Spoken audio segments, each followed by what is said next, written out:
Okay, good morning, everybody. It is Sunday morning. It's 7 o'clock, the west coast of Canada, where I'm broadcasting from Nanaimo, British Columbia. Ladies and gentlemen, for you, no way, for you, no way.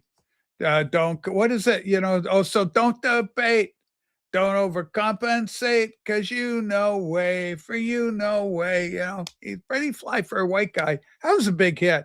I just watched a little thing on YouTube about the offspring. I like them, but it's all about their fake cachet, the offspring. I guess they were a corporate kind of thinking entity. Ramoga, good morning. Welcome to the program. Anyway, rock and roll. So that's the title of today's program. For you, no way. For you, no way. Welcome aboard, everybody. We never know how many, what is going to show up on this thing.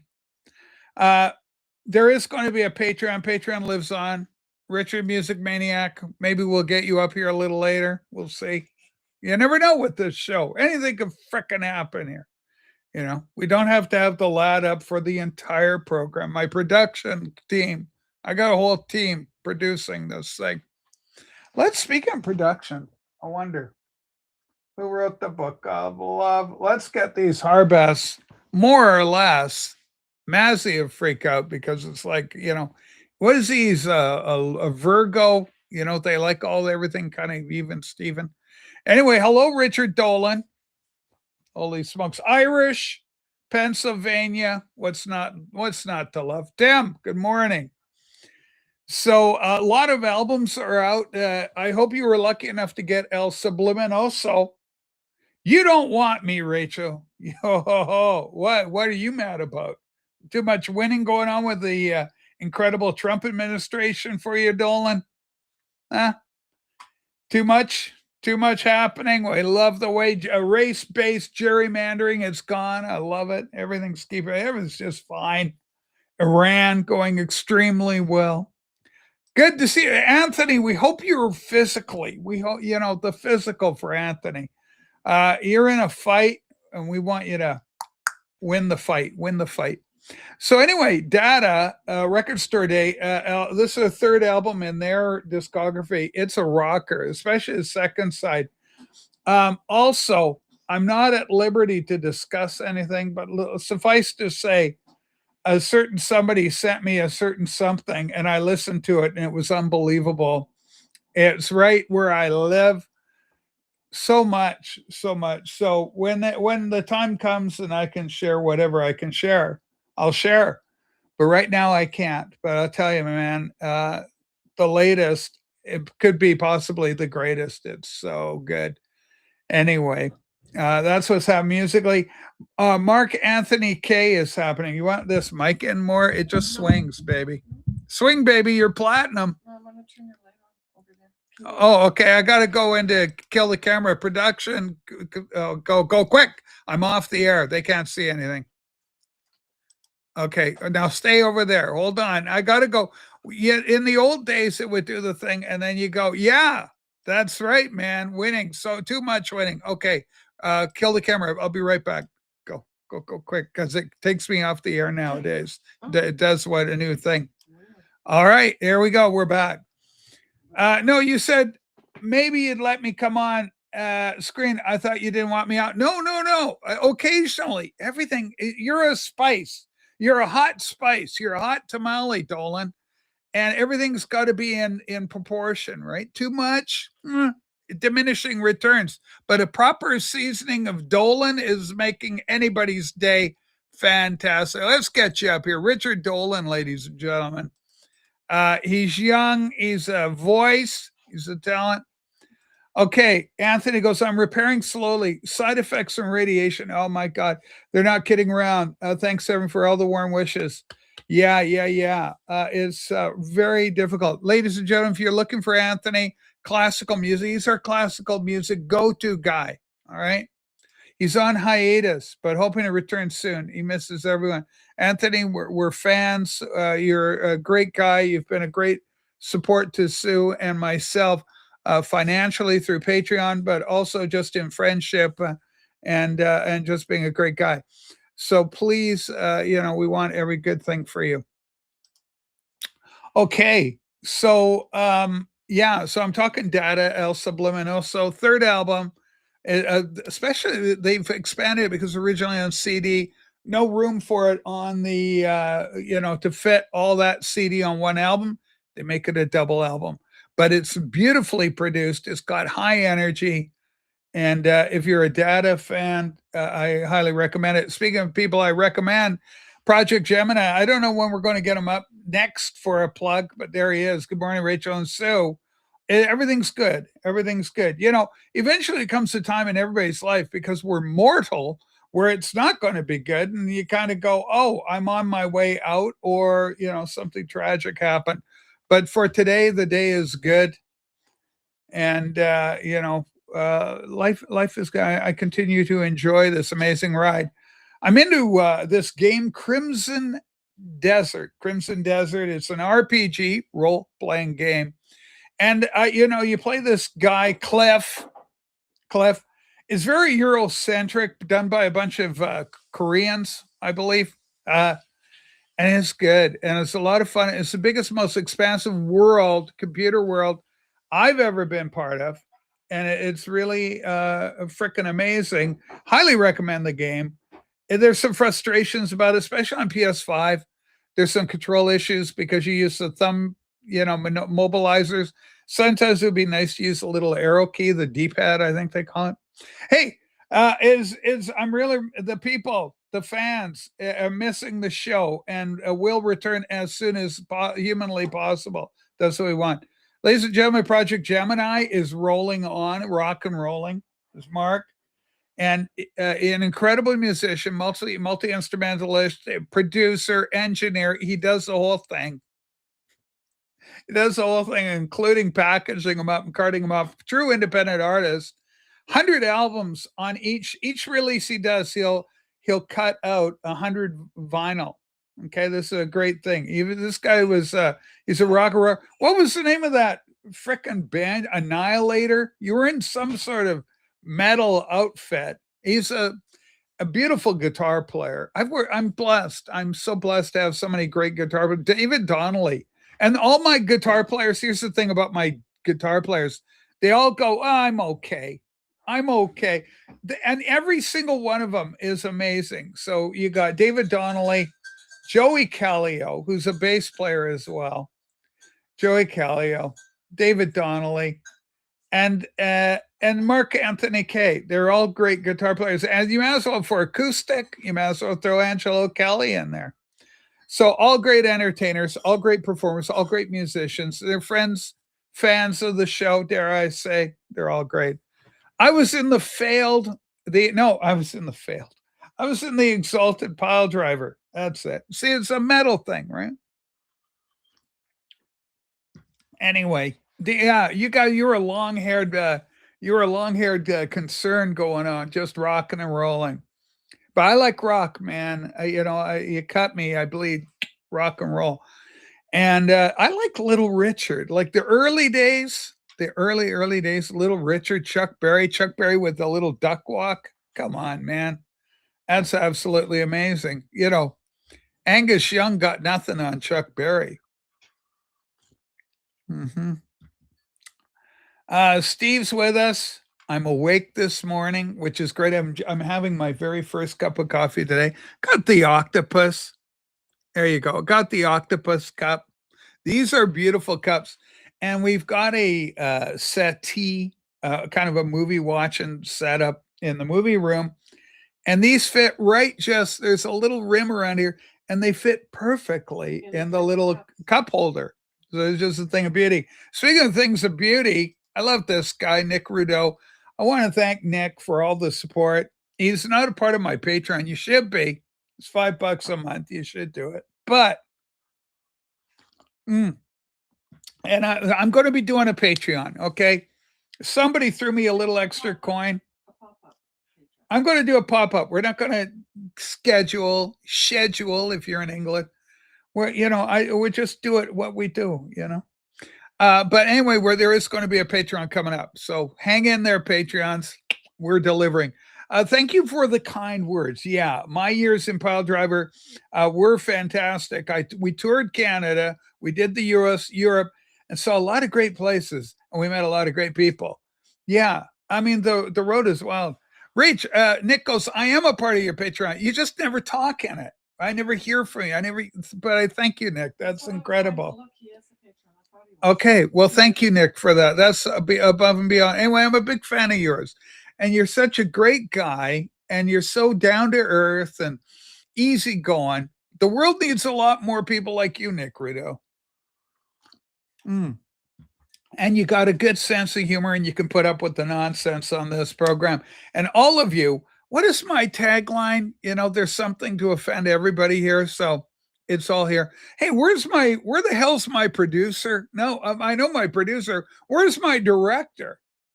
Okay, there's a documentary on Rachel's Ghost, a little short film that was done by our good friend Greg. But yeah, the last I heard, it was in Sweden or somewhere. It was in Scandinavia.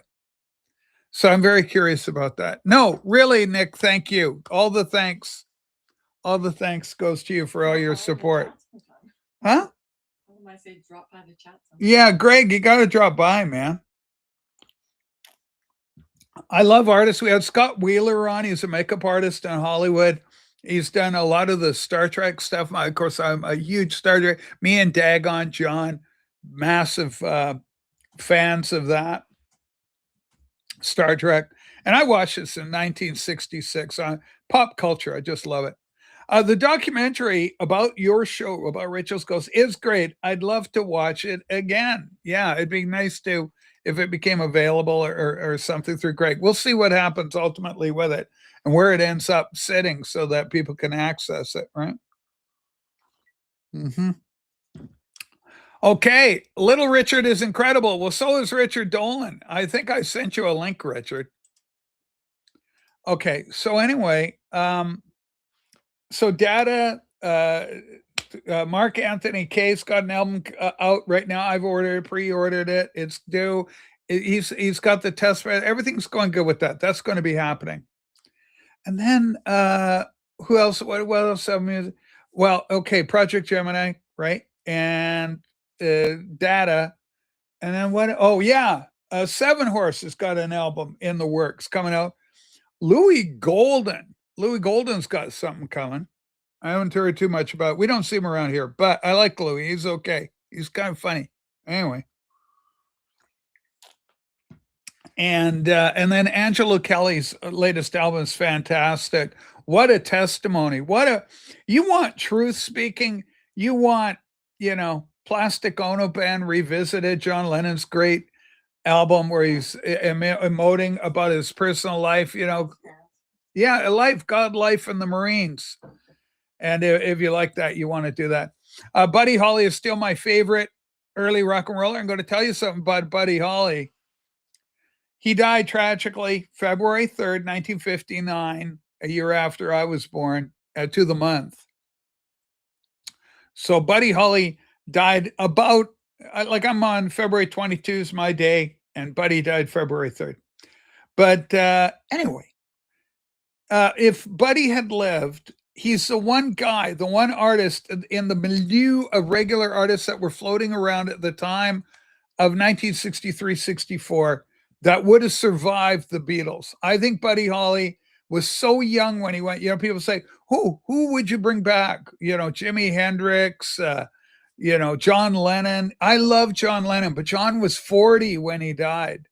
And Buddy was still in the pocket of creativity. So my thing would have been for Buddy. Simon, come on up, hang out with me, man. You're good for my show. Come on up. Anyway, hopefully you can go. We'll see what goes on. Yeah, Louis, same, he missed. Golden, that's right, Joel. We like Louis. I like everybody. But anyway, we'll see what happens. Anyway, there's a lot of great albums out. Get them. Go out there. Make sure you try and get a copy, and make that happen. I'm not buying as much lately. I kind of got everything. I'm always curious what happens October in Beatles world because I'm a sucker. If it's Beatles, I tend to buy it. I tend to get it. been buying some of the Beatle old 64 collectible cards. Like I like them. And I'm not hard up for every single card or the complete set or anything like that. I leave that to Kimbo. Real Beatle fans like Kimbo. That's nuts. Okay. What is this? Vasalon Music. Reach! Hi, Vasalon Music. Hi, Eddie Perez. So I haven't been watching movies. I haven't been doing much of anything other than playing this frickin' Crimson Desert. It's addictive. And it's a big, wide ranging game. It's got 12 chapters, apparently, maybe 14. And I'm on chapter 5 in the book. I'm about to go up to this big tower. Maybe there'll be an effete male singer trapped by his father in the castle. Come rescue me! Come rescue me! But I want to sing. Anyway. And then Monty Python. And then Michael Palin with his Yorkshire accent. Oh, my son. Absolutely. It's Nick. Oh my God, Nick Tronic. All right, holy smokes. Nick Tronic. It's hard to keep up with all your various inner, incarnations. But Nick Tronic, he's speaking of musicians, Nick Tronic. I just put your CD away. I had it out. Ambient tech kind of sound. I don't know. You tell me your description of your music again. I never get this stuff, but it's like techno ambient. I'm calling it that. Psych too, kind of. Mm-hmm. And Dagon. We can't forget John. So there's Dagon out there. Michael Pilmer. Who are the guys? What's his name? Infinite Mobility. These guys with names. But anyway, he's got an album. I got it in the collection. Material Objects. Yeah. Seeking a Thread. Material Objects. Dom. Yeah, we love Dom. I love the way Sue goes, oh, that's Dom. I love Sue because Dom doesn't come around here, right? We have certain people we get, certain people we don't. We don't get everything. Close enough, Rach. Attaboy. Attaboy. I'm no expert on these names. Some people say this is a bit of a thing anyway, making all these names up about different type of music, what it is. Ambient noise. Remember Stunty? He was huge. He was huge in the 90s. Even I don't know what it is. You're just making great sound. That's what we call it, Nictronic. Anyway, I don't know if we're going to get Dolan. I don't know if we're going to get Simon. We don't know whoever's going to show up on any given day on this program, but we soldier on. Maybe 4D will come up. I love 4D. Ladies and gentlemen, in the private chat over on my Instagram, I heard from Tokyo Brian. So that was really cool.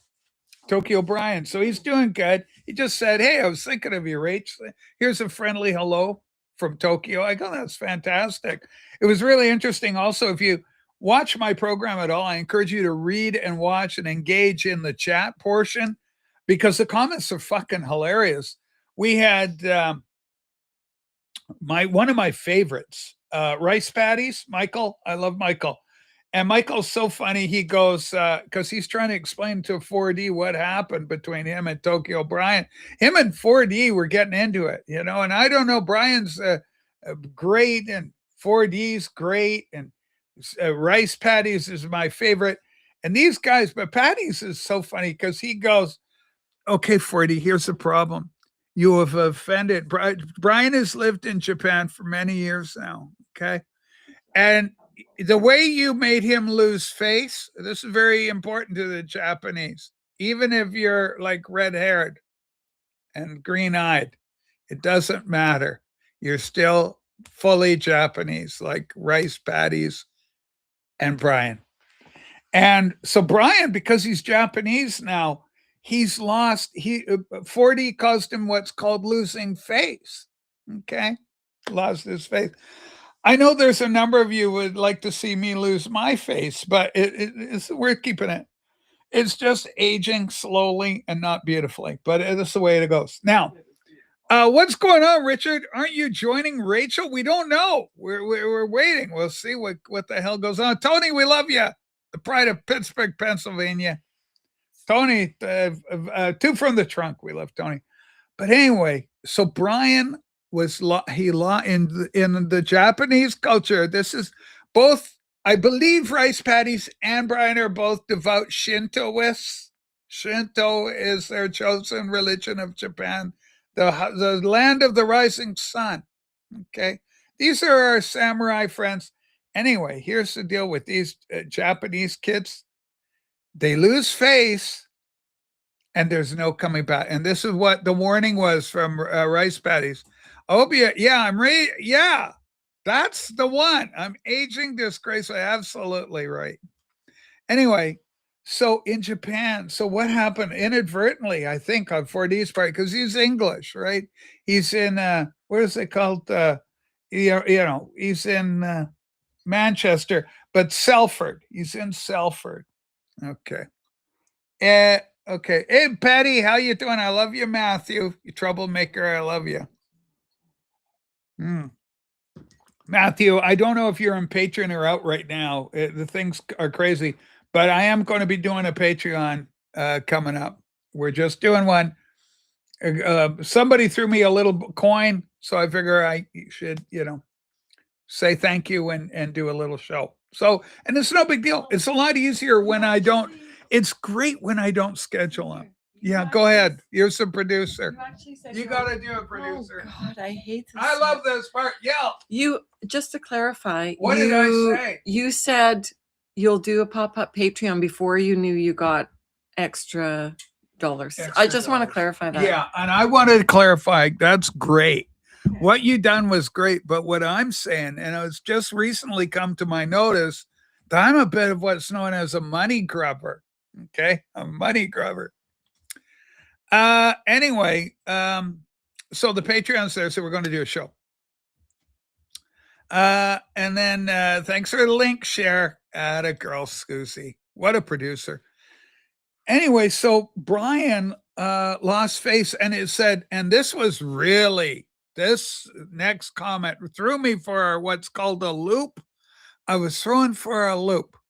Let me see if I can get the comment because it was so good. Okay. Wow. Okay. What? I'm in my ghost town. Am I ghost town politics right now? Hang on. Let me go. Switch account. Yeah, I got to switch account. Okay. I got my ghost town politics. That's a great show, politics. Ooh, lots more comments. Okay. First Boy on the Moon's doing great. That's another one I forgot. David Pedroja, First Boy on the Moon. Demons, the new album. It is out. Make sure you lock on. You get it. Now, let's go back to this conversation. Halloween Rocks talking. Okay. Listen to this. This is from, okay, what the fuck? Let's do this. We're a family here. We're a family. Bloody hell. Can I make this any bigger? I would so love it. Okay, hang on. I just had it, and you get it and you lose it. Okay. Oh, I'm so excited. Okay, I got to make everything big. Boy, oh boy, oh boy, oh boy. Okay, hang on. We're going to get Rice Patty. This is one of the best comments. I should pin this because I got to give this a thumbs up. Angelo Kelly, I love you. You're a rock god. The latest album for Angelo Kelly. We're talking about all you musicians, how great you are. Angelo, I got two new friends wanting to friend me up, and two of them are Angelo Kelly wannabes. Everybody, Angelo Kelly, every woman wants him. Every man wants to be him. All right, let's see if I can share this for our mutual edification. Here we go. This is a comment section of the lesson, so please get involved. There I am doing my thing. Great acting. This is comments on Vinyl Community. One hell of a ride. Man, it's been one hell of a ride. So you give Rice a thumbs up. I love Rice Patties, but listen to this. At 446.16 mark, 4D man, listen to this comment. This is so good. You painstakingly humiliated Brian from Tokyo in front of a live audience. He lost face. Okay. 25 years in Japan. He's not the goofball fish lover you think he is. This guy is bonsai. Okay. The Japanese call it bonsai. That's what Brian is. You're not dealing with a typical Westerner. Brian is fully converted. Okay. He's had I don't know, what is it, a racial change, a race change. Okay. And he won't face you ever. Brian won't face you again, ever. That is the final words because of their extreme pride in their culture. Brian, being Japanese, he has been Shinto shamed. What's gone, I believe the Japanese call it Shinto shaming. And it's just so horrible to witness. Thor, hey, Thor, do you want to come up? I'm trying to get a little pal to come up on my TV show, but it's very difficult right now. Also, Sue, can you put the Patreon? Oh, you're moving around doing stuff. It's not the time for Sue to do Patreon. I'm going to put this in, okay. In your background. Hang on. I'm getting something in the background. I got to take my, hold on. Here we go. Something, oh, shit. Oh, God. Okay, everybody on best behavior. Rachel. Yes, Rob, go. I heard rice patties for whatever many years he's been in. Yes. Japan. He succeeded in that country hating Jews too. All right, Sue's doing stuff. I had to leave. Hello. Sue had to change the background. Listen, you son of a bitch. Sue had to change the background. Whoa. Rachel, hold on. Whoa, yeah. Do you see what I'm saying? I see what you're saying. Like the worst qualities of being Jewish are rice patties. Yes. And he's in Japan and they're exposed to him. And now they hate Jews. Because he's the worst representation of it's horrible when we have what's known as Jew hatred. Anyway, Rachel, I'm here to bring the Jew on Jew hate. Oh my God, I love you. But that's so crazy. But here's what I think happened, Rob. Michael, His did mom you see dropped the him on reading? his head when he was a baby? No, Rob. Maybe, but no. Here's what happened. I love Rice. Now get this. I don't think he's Jewish anymore. I think he from the way he was talking, Rachel, he left a comment. Rachel, tell his last name that. It's more Jewier than any Jew. His last name, you've got it. It's not Goldboy. I am telling you something right now, Rob. Okay. Okay, listen to this. He has changed his new name. He's got a new Japanese name. Miso Koshagawa. Is Koshagawa. Mikey Patties Koshagawa. And here's the deal about this. These guys has become complete Japanese, Tokyo Brian, because we learned Michael left a great comment. This is a great comment. He said that 4D Tokyo Brian will never talk to you again, ever, because you caused him to lose face. He is not your typical type of man. Can you post the comment again? What is my producer doing with the guess, Rob? Go. Can you post the comment again? Because I can tell you how you can spot a good rice patties comment. Okay, well, I'd be lying if I said I wasn't curious. So let's all as a family go take a look and find this thing. Okay, so you go here, you go to the notifications, and it's great. This is this was a powerful. Yes, great job narrating everything you're doing. All right, Rob. Here post we go. The comment, please. I know, but I'm helping the children. Here we go. Okay, and we'll make it okay. Here, can you see? Can you read? I'm hoping you can read that. Now, this is not a good rice patties comment. You know why I know that? What? This is incredible. No, it's got Shinto in it. Typically, his best comments have been edited a couple times, and you usually see the edit thing. So that's not a good one because his best ones are edited several times. Oh, okay. And there's no edit. This actually happened. This one doesn't have an edit. But doesn't this remind you of, it reminds me, Michael reminds me a lot. This, our beloved Patties, reminds me a lot of Bruce Lee. And here's why. Bruce Lee in Enter the Dragon goes, "You have offended my family, and you have offended the Shaolin Temple." Okay, now. Wait. Rob, yes. You know who he reminds me of? The guy in the Bruce Lee movie who goes, "Oh, my boss."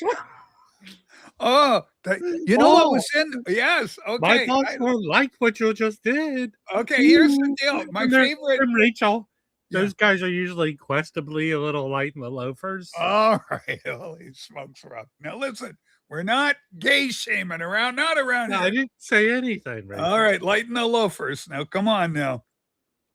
Here's the deal. My favorite scene in the Bruce Lee catalog of films, the filmography. You're going to remember this scene. Uh, okay. Hey boy, come over here. The boss wants to see you.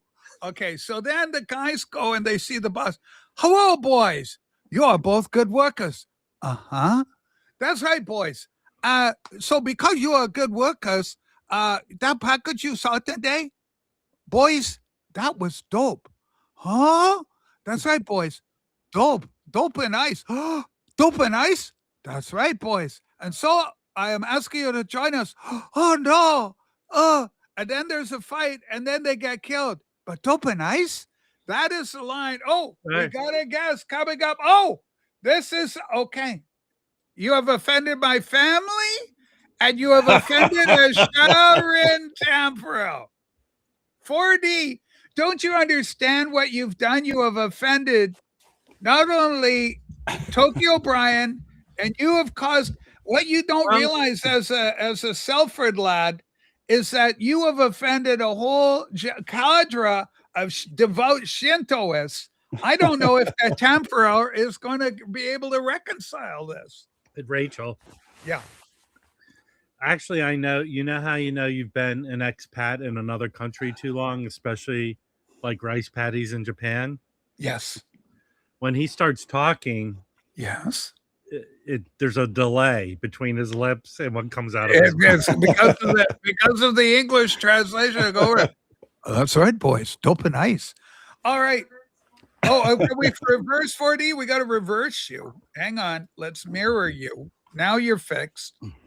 Okay. Marathon Man, great movie. Rob, obviously, as a Jewish guy, Marathon Man, very troubling more for most of us. Not just your extreme fear of dentistry, but just the whole notion of like the Nazis running around causing trouble. Those Nazis never did anything good, as far as I'm concerned. Hey, Rachel, Yes, Rob. is it safe? Well, let's take a look. Okay. Yeah, they seem to be pretty quiet out there. 4D Man has a puppet beside him, behind him even. That is all. This is coming from Chocolate Cheesecake. Hi, Chocolate Cheesecake account. Holy smoke. 4D, how are you? Welcome to the show. I went back to bed and I woke up about an hour ago, so I'm not quite fully with it, but I think I'm okay. Okay. Just It's always, easy. it's always bad to go back to bed in the middle of the day because you wake up more tired than if you'd stayed around. Yeah, it's 3:00, right? Like this thing's in the afternoon. You had your afternoon nap. It's good for elderly people like us. So recommend a nap. Rob, when you get a little older, you're going to be needing a nap too. But 4D, you witnessed now.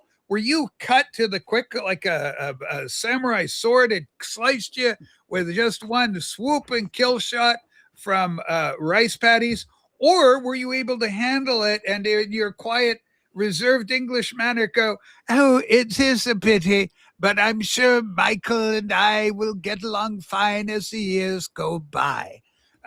So how do you handle it? Were you offended because it was obviously intense? Yeah, no, I was happy with my reply to Ricey, so I'm happy to Yes. leave it at that.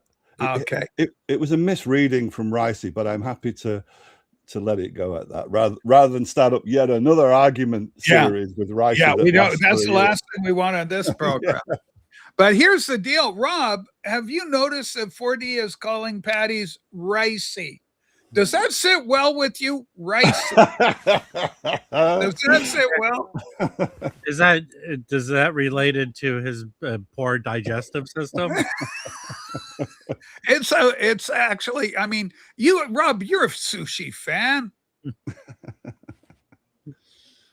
All right. Anyway, welcome aboard, everybody. Oh no, not 4D. What the hell, Moon Age Daydream Love Goddess girl? Yeah, and any clues on who that wanker is? Because I don't.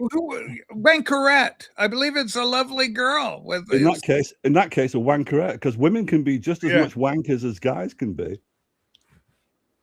Well, You have we a seem to fan have- of my family and a share ever. hey, 4D man, we seem to have more problems with the unable to identify sexual people, like Dave, the pickup artist. Okay, let's hold on. This is kind of crazy about this because a Moon Age Day, we're just going to call her the Moon Age Daydream. She's beautiful. She's in London town. So she's mad at you because you're obviously Manchester proud. Selford specifically. Well, London's been going downhill for the last 40 years, so it doesn't surprise me. If oh my God, 40. Now, I don't want to upset Rob, but I'm watching this thing with Sue. I'm kind of watching Sue's watching. We're watching, what's the name of the series? Richer, Priver, Digger, River. We're watching River, the British detective, London-based guy. He's traumatized because his partner, fellow cop, she gets offed in a killing, in a drive-by shooting kind of thing, and he's tormented. He sees her ghost and stuff.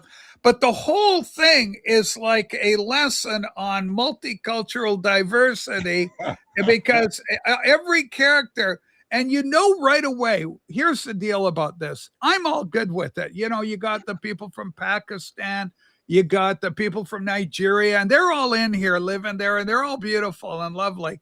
But the problem is that when you have so many ethnic types in, at the end of the episode, you already know who the murderer is. It's going to be the white guy.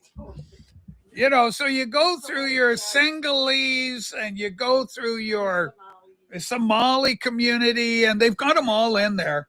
But then at the end of the day, you know that the bad guy's got to be some guy, from Sheffield. Anyway, it's horrible. River played by our own brilliant Stellan Skarsgård. Yeah, he's good. I like him. He does a great job. And I've seen Skarsgård in other Swedish noirs. Skarsgård, right? We've seen him before, so. We've seen him in a lot. The Midsummer, we watched the Oh, it's my director. Rob, hang on. My favorite 40-man quote is, "You are very, very ambitious." That's a good quote. You know what? You know why that's a good quote? Because it's discernment. 40 discerns the ambitiousness. It can be a foible. Look out for that one. Rob, go ahead. I'm sorry. As I recalled. I'm sorry, Rob. I don't know what's going on. As I recall, Tokyo O'Brien had a Shakespearean quote in response to that. Oh yeah, and the point that Ricey failed to pick up on, which was made during the show, is that it's not so relevant whether Tokyo O'Brien and I speak or not, especially because I can't apologize because I meant what I said. Yeah, it's more important that I don't get in the way, or don't feel I am, of Tokyo O'Brien coming on this show anytime he likes. I love Brian, yeah. And in the meantime, I've been on 2 platforms where Tokyo O'Brien was as well. So we kind of coexisted on Michael Pilmer's without any problem in chat. Oh, Pilmer's great, yeah.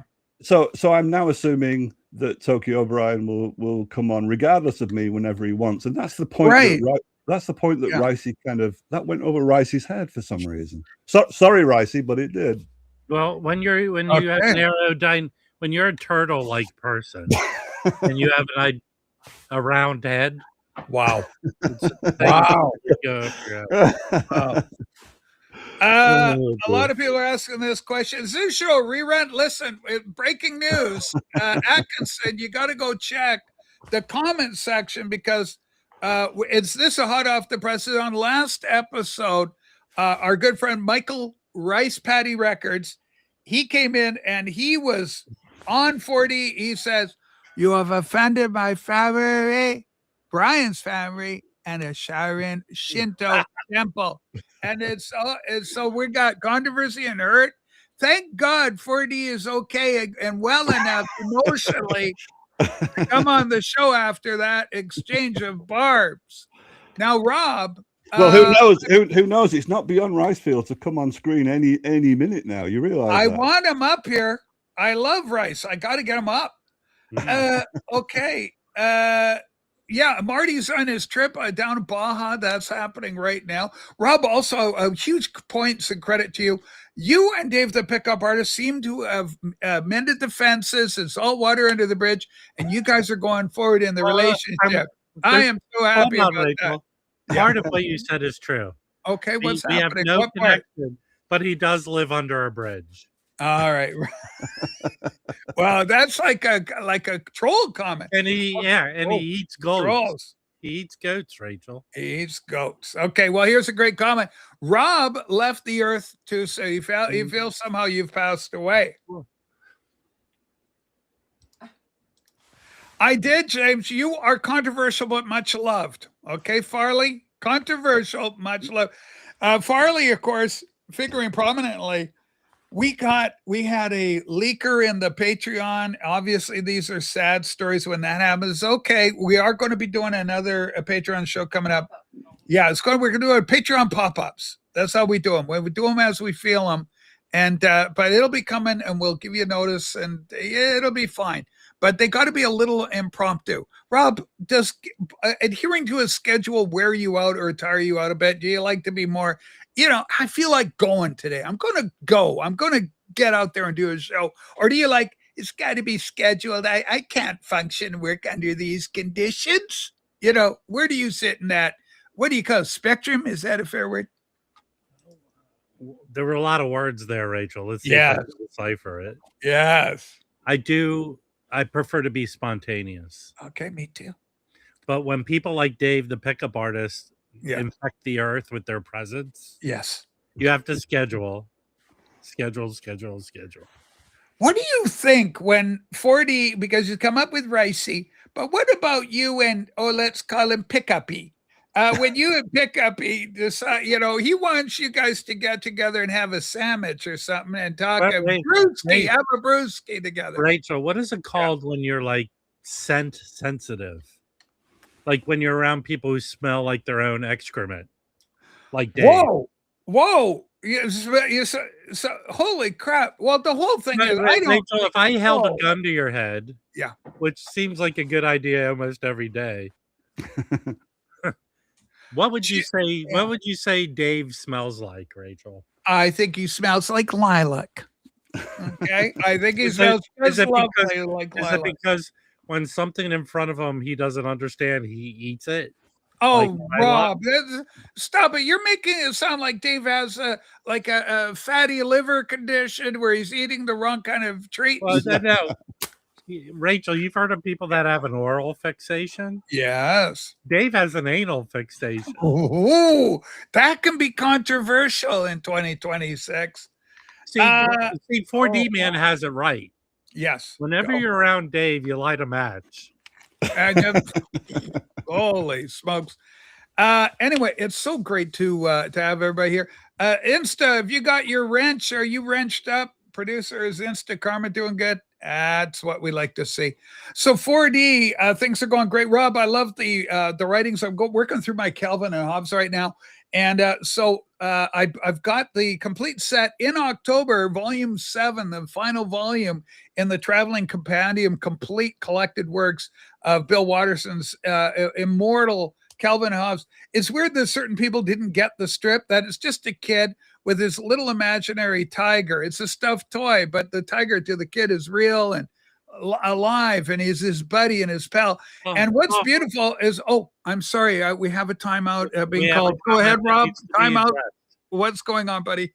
There's a comment when it needs to be addressed. All right, let's take a look.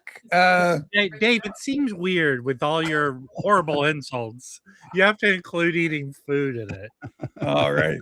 That is a food-based comment. Good observation by Rob. Come on, Dave, you got to admit that was a food-based comment on your part.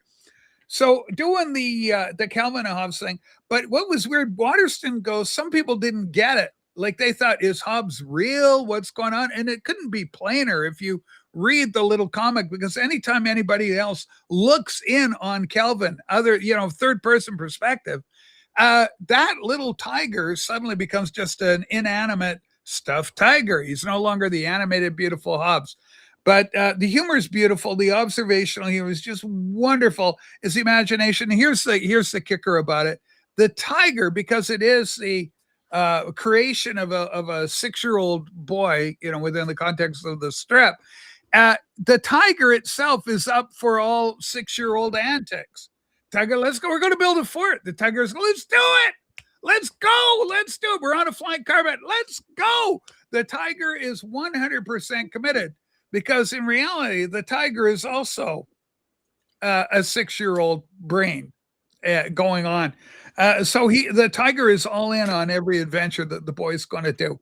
And so it's really interesting when we see it from that perspective. And I think it's the only perspective that you should see it from. It's funny because 4D and I get into these literary discussions. And sometimes, like an obvious take to me, 4D goes, I'm just not seeing that. That's not my interpretation. Is Rachel in 1972?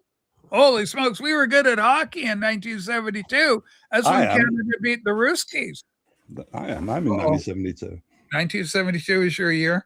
Last week I was saying I had a discussion with myself, which paraphrased you and Sue about whether to buy Spider-Man Volume 1, the extra large. I hope you got it since we last talked. I hope it's coming. And I went through the two dialogues and explained that Sue won. As soon as I explained Sue won, what you said was, no. That's how you said it. No. Yeah, that's right. Don't listen to Sue. Sue's wrong about this stuff. You'll never own anything. Well, this came yesterday.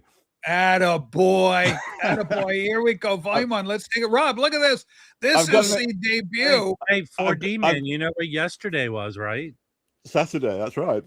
No, it was not. It was comic book day, free comic book day. Oh, was it? I didn't even realize that. It's like record store day, but for comic book people. Yeah, I'm glad you bought the thing. How much did it set you back for? That's a good question, because that's my excuse to Sue, whereby she might not be so disappointed. When I declined to buy it a few weeks ago, or 6 weeks, 2 months ago, it was going for £126. And now if you look on the same sources, it's closer to £165. 165, yeah. But I found one source where it was brand new and it was £103. And that's what swung it. That's what swung it's a beautiful, I mean, they're beautifully done. They're on matte paper, correct? Yeah, I'll open it a little later in the show. I'll open it and show you some. We'll do that. We got a lot of room. Well, yeah. Oh, can you bring the? Oh, I got something else for you, boys and girls. Holy shit! I talked about this last week. I said I have to get it. So I paid $50. What you're going to see now, 40, $50. This thing weighs a ton. It does. Okay, hang on. I'm going to throw my back up. This is absolutely massive. This, I don't know how much this weighs, but it weighs. Can you make yourself large? Yes, I'll go big. I'll go big or I'll go home. Hang on, guys. Here we go. Like, okay. Ooh. Woof. That's all the original comics. Gary Lawson, Complete Far Side, Volume 1 and Volume 2. And this thing is absolutely, but it's got, Do you know, Rachel, there's something about that cover that looks Japanese to me. Or am I haunted by Japan? I don't know. Okay. There's Sue helping, as she does. But anyway, so they come in this format. Lovely. And then the complete story. And it talks about, they're all there, some in color, some in black. That won't stay up there. There you go. Or even better, just like that. There we go. We are just in a mess here. But every Far Side ever done is in here. Nice. And so I like the Far Side. Now, these are traditionally dentist or doctor office reading, and also great toilet reading, right? Toilet reading. Okay. But, they're wonderful. So I'm so happy. Cue Dave the pickup artist for another joke there. Toilet reading. Holy smokes. Where? Okay, we don't know. Okay, hold on. I'm telegraphing it. Okay, wow, this is controversial. Rachel, why have you ruined your whole show? We got 4D on. We got Rob the Waxed. I mean, this is we got big talent up here today, and everything we hold dear. Loki, we're going to be doing an impromptu, what we're calling an impromptu Patreon coming up someday. We don't know when, but it's going to happen this week. Rachel, you're getting a workout. That is the heaviest book set I own. And I've got like a beautiful Taschen collection that my son gifted me. Maps of the United Kingdom, old world maps, beautiful. It's basically the United Kingdom, Wales, England, Great Britain. And it's wonderful. Okay. Oh, okay. I don't know what this is. Take a look. Speaking of comics, Halloween Rock.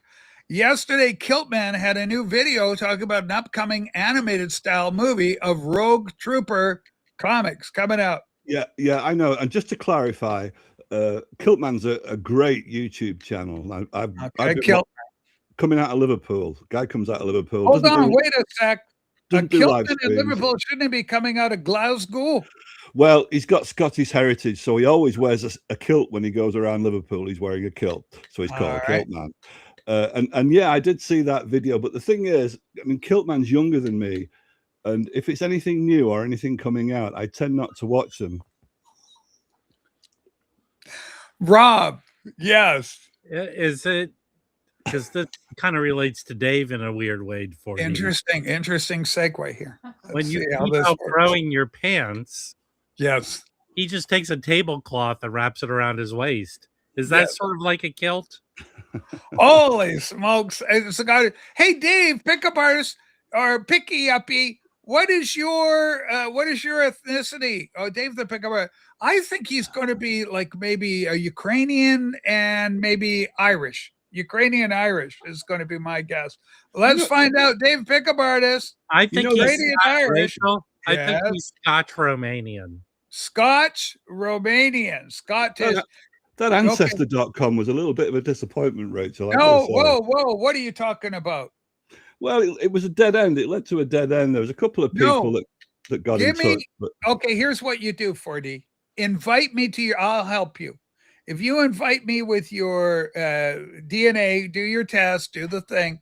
I've done that. And you invite me, okay? So I'll email you, I'll message you, and then you can invite me to look at your results, and then I will work them for you to get the most out of it. But Rachel, even with two people contacting me, there's precious few results for you to actually explore. It's pretty much a dead end, you know. I'm pretty good at this stuff, 4D. Hey, Rachel.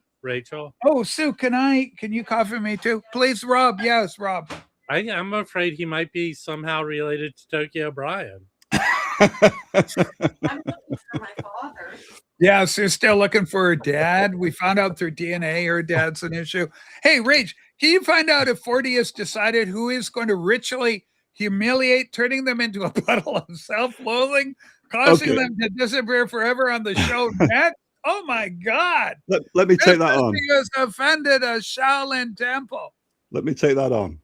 Okay, take this on. Before we do that, before you take on, you relax. I got to take on Loki. Loki, someone privately communicated with me. We found out where you are. The rationale, Loki, is this. Kazakhstan rhymes with Pakistan. Loki, are you from the Middle East? Are you Pakistanian? Let me know in the comments below. I believe we may have sussed you out. Rob, go ahead, and then we'll go to 4D. Hey, Rachel, can you highlight Vinyl Dale's comment? Simon's here. I love Simon. Okay, let's see. I've picked up the recent Bernard Cornwell shop hardbacks recently. I don't know those. And hold on. He left a part of this out. Oh. When he realized they were books, he put them back down. Well, hold on. Now that's the Sharp series. Okay, that's Sharp. You know the legendary war British soldier Sharp. The series of Sharp. Right, Rachel. My problem. I'm all for pride of where you're from and who you are, but there's certain British people who just make it hard for me to agree with that thought. Hey, Amanda. Amanda's here. Ivan with the music. He's all about music and stuff. Now, we were talking about, let's go to 4D because 4D was hurt and offended because of the 4D man situation here with Loki. 4D, you may respond to Loki, Keo. Okay, now I don't wear team jackets for any occasion. You're not like that, yeah. right. Okay. But what seems to bring out my empathy a lot, regardless of who it is if there's an outsider. Yes. So, for instance, Loki would be a good example of this. I was not happy when Loki was self-exiled, even though it was Loki's own decision. Yeah. I knew he wasn't happy himself. I wasn't happy. So Yeah. I made little comments like, if you want me back on the show, you've got to get Loki to make me up like Paul Newman on I the Avatar. remember that. Yeah. Okay, that was just my way of trying to sneak Loki back into the conversation, and that's despite the fact that Loki and I had a difference of opinion about Loki's excessive need for control before then. So Yes. This is before, and I kind of recognize that as very similar to my problem in letting go. I have a long history of struggling with letting go, grief, and things like that. Yeah. And that's kind of similar to an excessive need for control. One's a corollary of the other, I think. Yeah. Okay. They correlate. Yeah. Yeah. So I'm very happy that Loki is back, because I knew that Loki was not a happy outsider. I missed him too. But the same would go if Beetle Babe was on the outs and Beetle Babe wasn't happy with being on the outs. I'd feel exactly the same way. So it's not a matter of team jackets. And the best example I can give is Tokyo O'Brien about 15 months ago.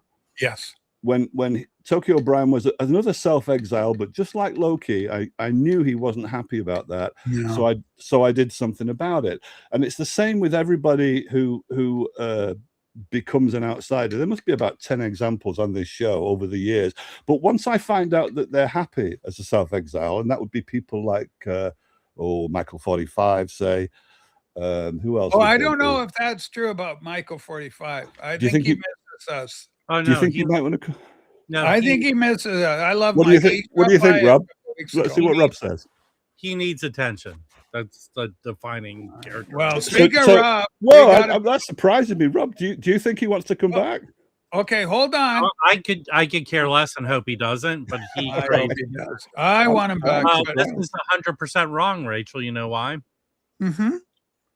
I have green eyes. Rachel, He's got green eyes. Take your glasses.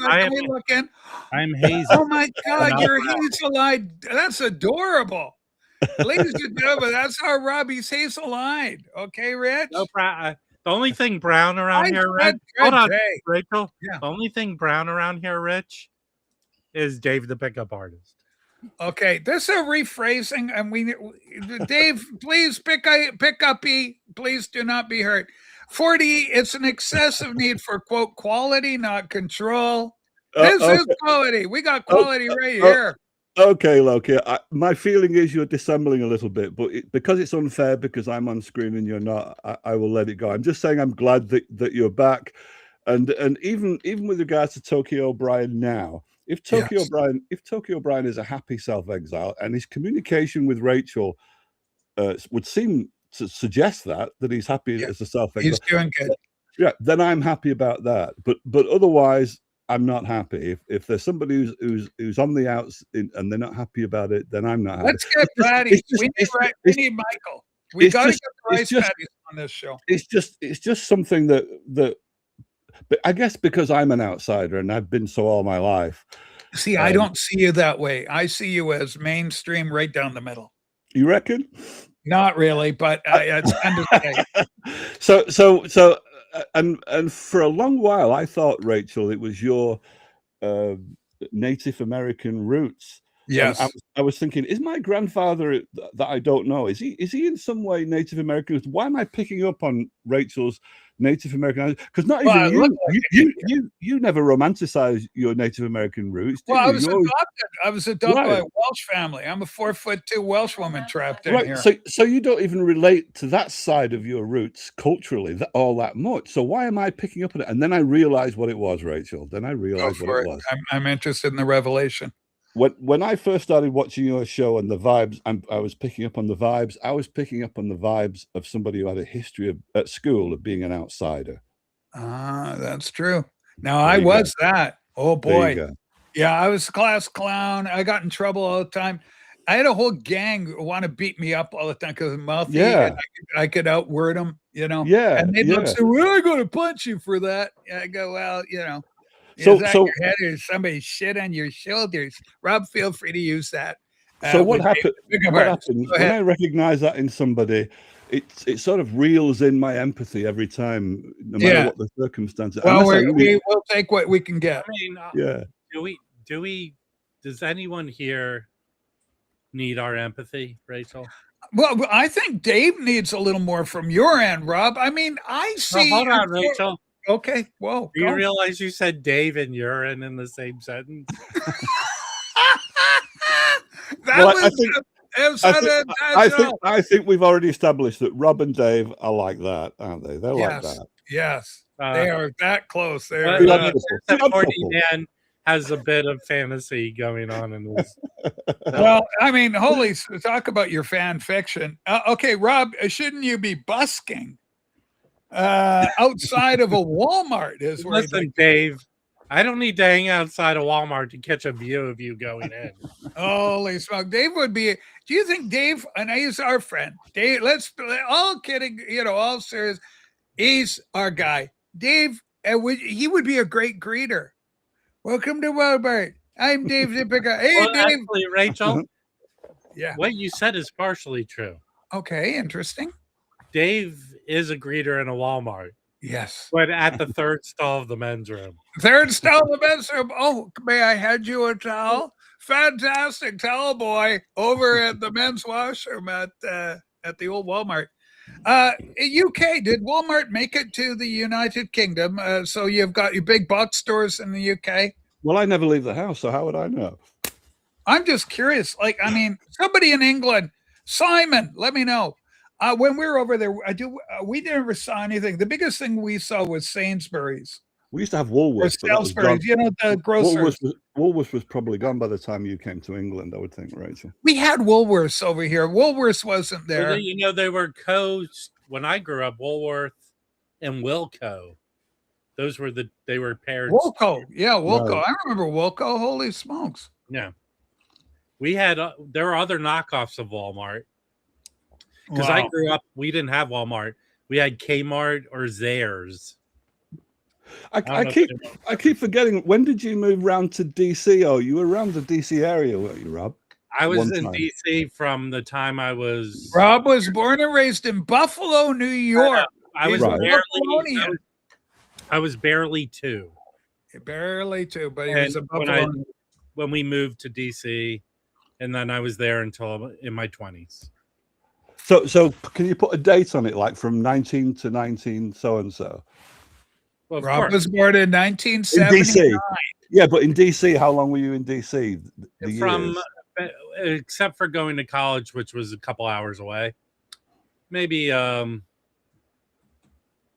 like 70 to 93. Oh yeah, so you were there when I was there, Rob. I was there for 7 months. You were Yeah. there. Yep. I love this comment. Woolworths has had a great lunch counter. We had a thing up here in Canada called Zellers. It was a subsidiary of the Hudson's Bay Company, storied British imperialist outfit, but they had their little Zellers. And I love these diners. I love a diner. What was the diner, the one across from Jubilee? Ian's Diner. And it had the stools of the, steel aluminum stool. It was perfect.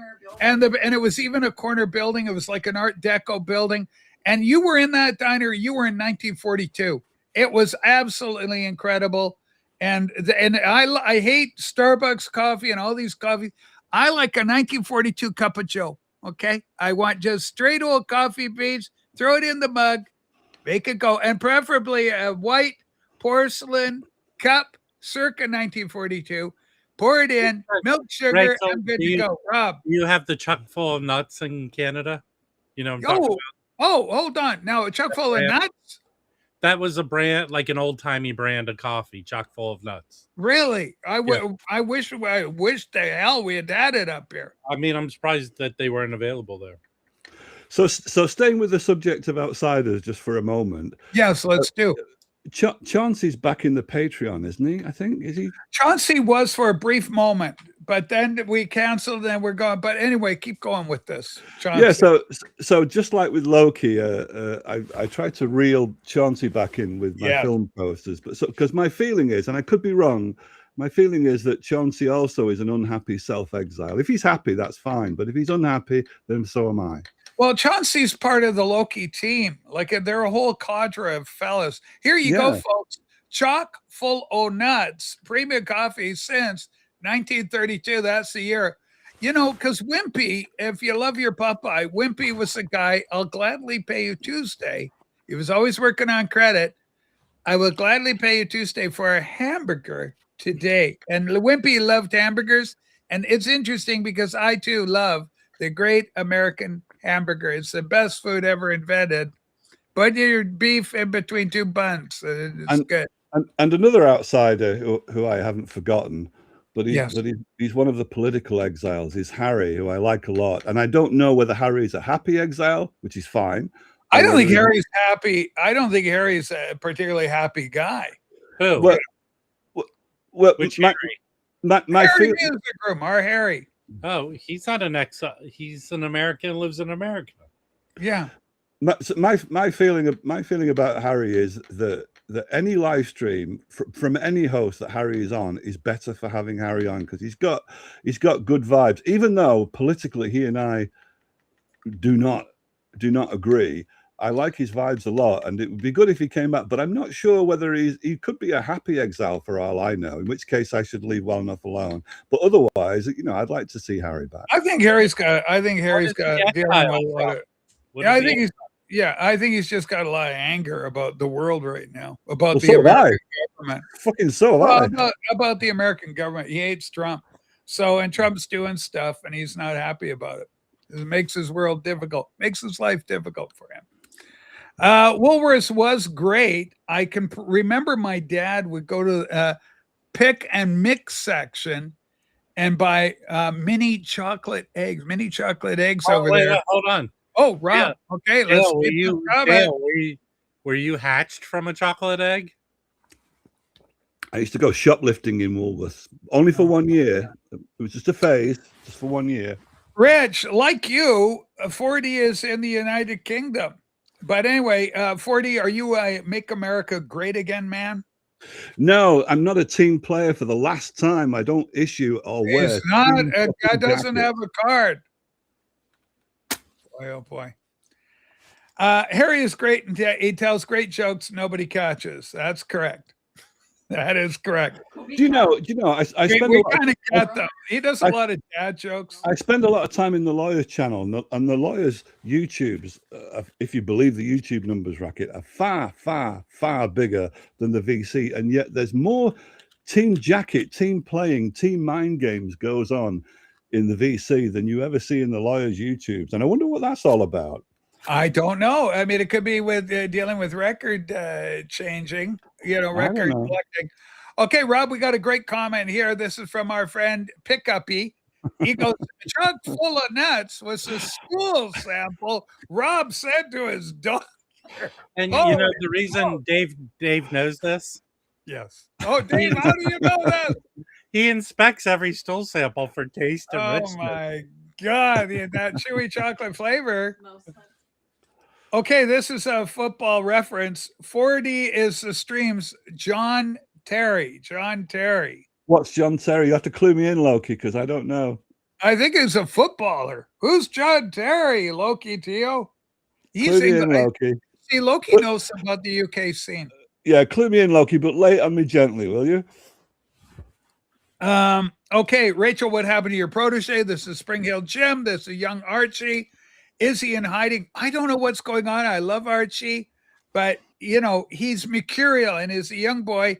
Maybe he's fallen in love. I think the good weather come out. He could be out hanging out on the boulevard. He could be out playing rugger, as the young British people do, young boys. Speaking of football, keep an eye out on the chat, Rachel. See if Rob Walker comes in. Let me know, because I've got something to show. If Rob Walker, if you show up, we got something for you.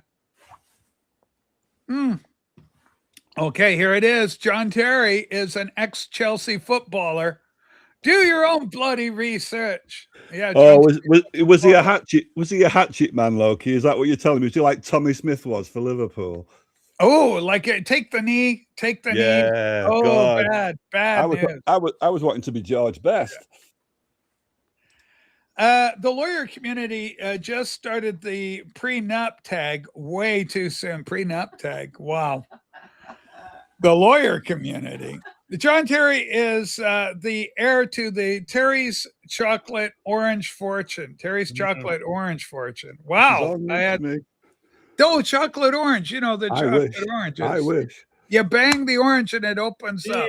They do have them here, but they're really not hugely popular. Our kid at Christmas likes a chocolate orange at Christmas.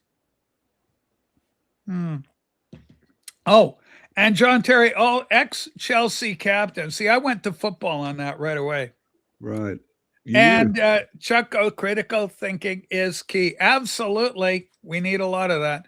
But yeah, I mean, the vinyl community has got, its share of, quote, outsiders. Oh, Rob, yeah. Did anyone see the Kentucky Derby?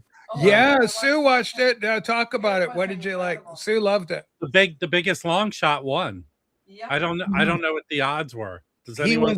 What was he called? Golden Tempo. Yeah, and he beat Renegade. Does anyone know what he was going off as? What the odds were? You're talking, Rob. We're talking the odds game. He was the long shot in the race. He came from dead last time. He pulled a secretary. Vinyl Voyage, another great UK account. John Terry, notorious for parking in disabled parking lots. Like you got bays, where they have the little. What's that got to do with me? Well, hold on. It's just another factor about this obviously complex character, John Terry. No spoilers, Rev. Some of us want to watch the highlights later. Kentucky Derby. Oh, man, Liverpool. Okay. Still couldn't beat the Secretariat's record. The best thing ever written about the Kentucky Derby was by Hunter Thompson. People should check that article out because it's brilliant. I've been to one of the Triple Crown races. You did go? Did you go Belmont? No, Pimlico to Maryland to the Preakness, Pimlico. Cool. I've been to that. Now, Rob, when you went, did you have one of them fancy hats? I know that people like to wear a fancy hat. Here's what people don't tell you. Yeah. So you think these Triple Crown races are pomp and circumstance? And yeah, you have a big buffy hat. They let regular folk gather in the infield, and it's like white trash of festival. There's women flashing their tits. Everyone's drunk. It's crazy. Okay, I thought it was all hoity-toity. Speaking of hoity-toity, this is a troubling comment. Who was the guy who pulled out all your teeth, Dave? Holy so. Hey, Rach, nobody cares about getting dressed up as animal cruelty, the whole horse racing. Well, I like what do you call the steeplechase? I mean, here's the funny thing. My impression, and Sue can tell me if I'm wrong. Every community. Out of any athlete, and I believe horses and horse racing are athletes. Yeah.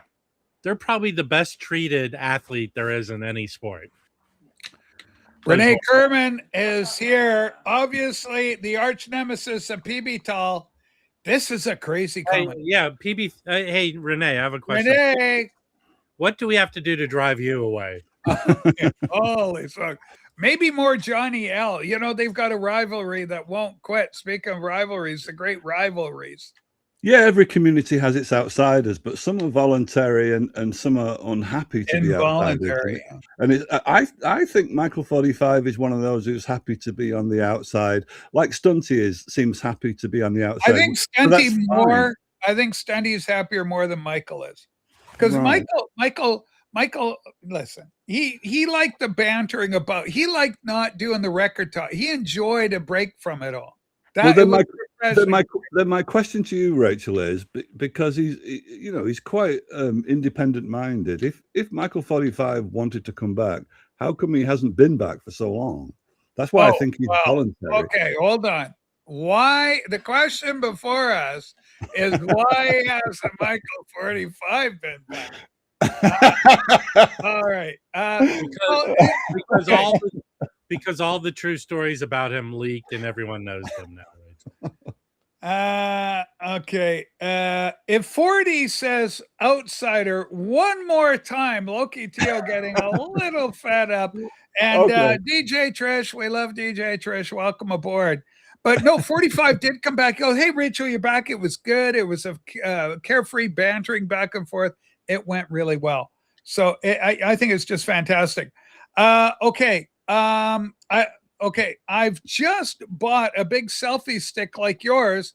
I'm learning from the best vinyl voyage, David Atkinson. So, Rob, have you ever dabbled in the exciting world of selfie sticks? Where you grab your camera and you hold it, you can walk around and go, hey, we're on our way to a museum here in South Cal. Rachel, do you want to see my selfie stick? I sure would. Oh, hold on, Rob. Oh, my God. There you go. Okay. Hey, Rachel, can you highlight the biggest fucking idiot we've come across? Oh, we got a few, but here, well, let's go. Let's take a stab at this one. Rob, let's make it big. I will say here. Oh, no. Dave's favorite thing is hanging out. Hold on. Dave's favorite thing is hanging out when the horses urinate before they go race. Yes. He loves bathing in that stuff. Oh, my God. You know, I've heard that. Like in some cultures, apparently you can have goat urine. It's supposedly quite an appetizer.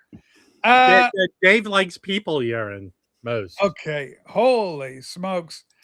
I always enjoyed the joke Seinfeld told about James Farley. I wasn't aware of that, HR. James Seinfeld.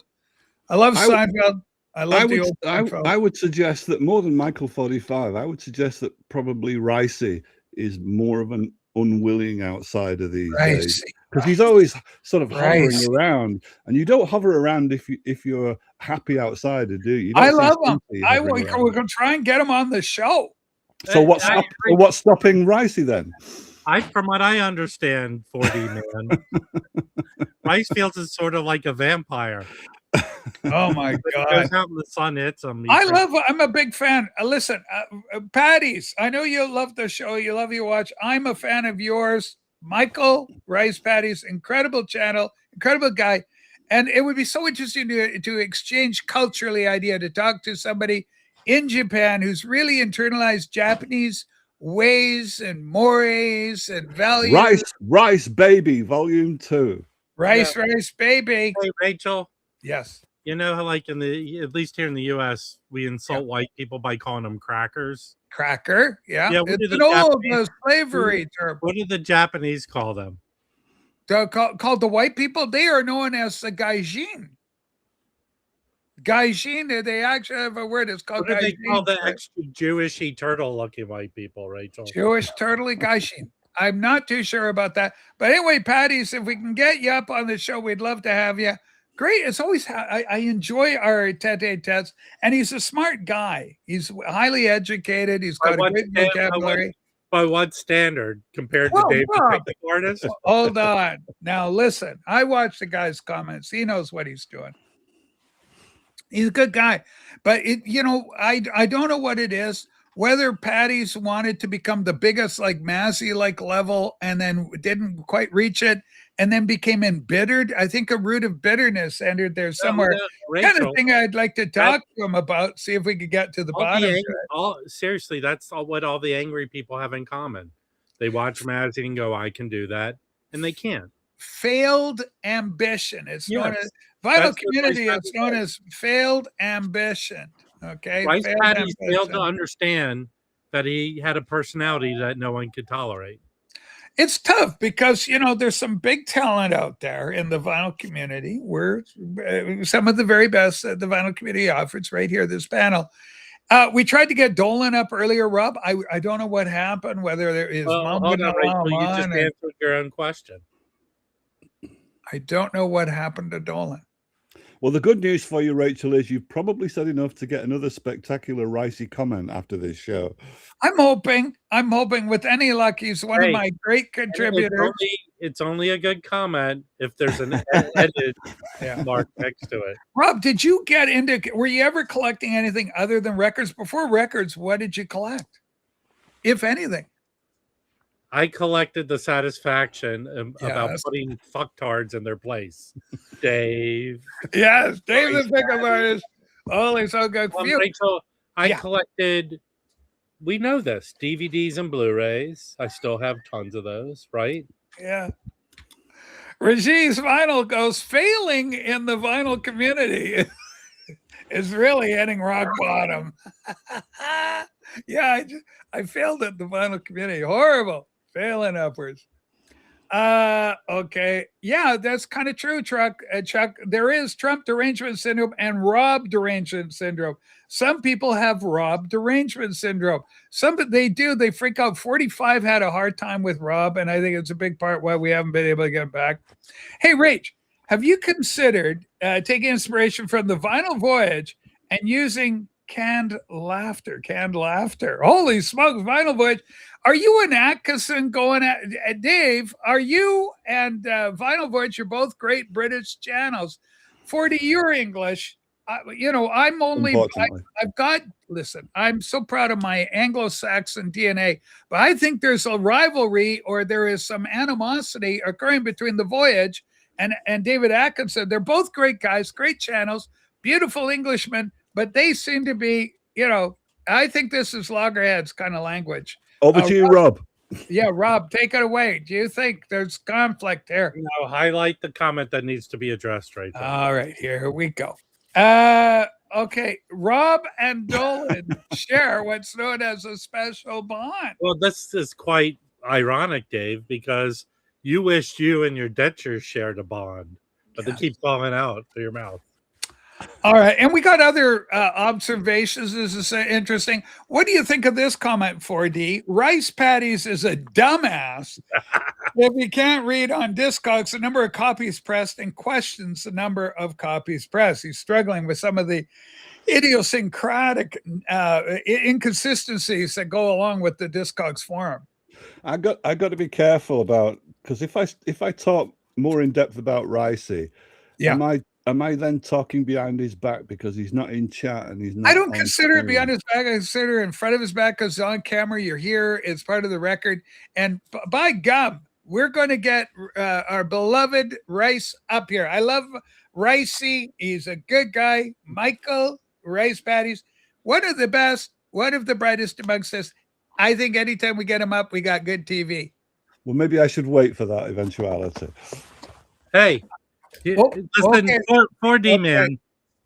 Okay. Rice Patties never met a rabbit he didn't want to challenge to a race.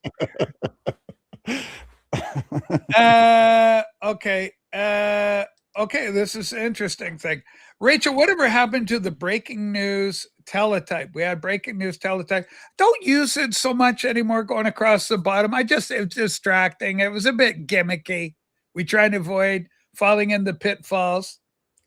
Is the smoke cannabis or incense? Lucky wants to know. Okay, here's an advert for it. Here we go. It's sandalwood dupe sticks. Dupe sticks. Hold it. I want to get the top thing. It's Pumbaa. There they are, cinnamon flavored.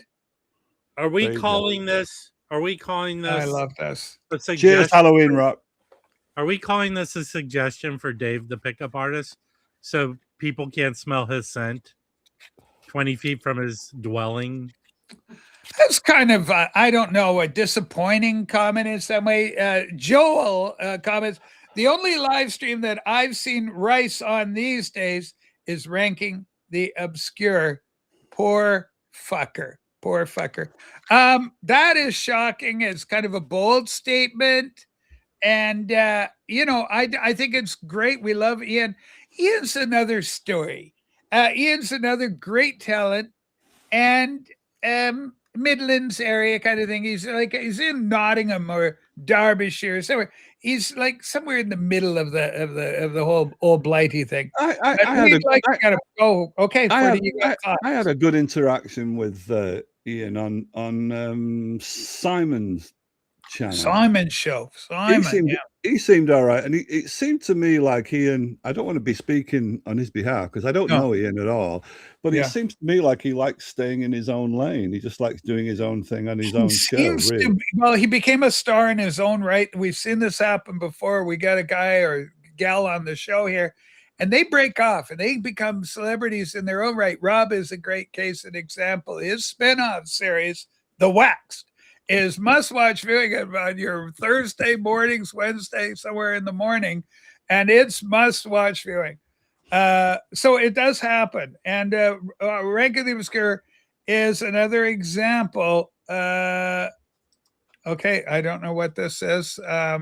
Rob, I don't quite know the gist of this. I would like to say the same thing about your appetite, but everyone knows that's all right. We know that's going nowhere. Yeah. Okay, this whole show. Hey, hold on, Rachel. Dave, that means you eat a lot and you won't stop. Okay, you won't stop. You're insatiable. Okay, well, Mello was another example of an outsider who seemed to me to be being pushed outside by one or two people, which is what led to one of my arguments on this show. It's anything to do with an outsider where they're not a happy outsider seems to trigger me every time. So much to go over. Whatever happened to the documentary? No, it's touring Europe right now. The documentary is on tour. Venues in Europe. Right, the OJC's documentary. The OJC, and OJC showed up briefly just to make a 4D comment earlier. Is the incense to help calm your anxiety? This is coming from Raji.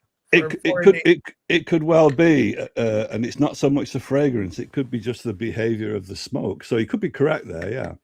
Well, and the whole ambiance, because there's an attitude about it. I think a sensibility is a better word. I think there's sensibility about it, and I get it. I like the idea because you're in there and it's meditative, it's reflective. You go through the ritual of lighting it, setting it up, laying back in the chair, have a cuppa, and then you can start reflecting. And it's more than that. It's more than that. It helps focus. So when I read, which I do every day, if I burn incense, I read for much longer. So it actually helps. Really? Yeah. I did not know that. Now I find too much reading puts me out. It's just a tranquilizer. Okay, David Atkinson, Vinyl Voyage might be an outsider, but he's an elite. Whoa. Okay, now I know. Even a Canadian can suss this. This is I don't know who Rachel, I don't know who Vinyl Voyage is. Vinyl Voyage. Okay, sure. Vinyl Voyage is a great channel. We've known him for a long time. I think it's Martin. I could be wrong. I think Martin's his name, or Chris. But anyway, and he's a great guy, a great channel. But somehow he's fallen out with. How can anyone fall out with David Atkinson? He's loved. He's universally loved. I don't get it. Atkinson, get up here. I know you can do an appearance. Holy so. Yeah, Vinyl Voice. Let's get you up too. Let's work this out. Perfect opportunity. But anyway, these are great boys. Will the documentary play cans? We're hoping in the short film to be nominated.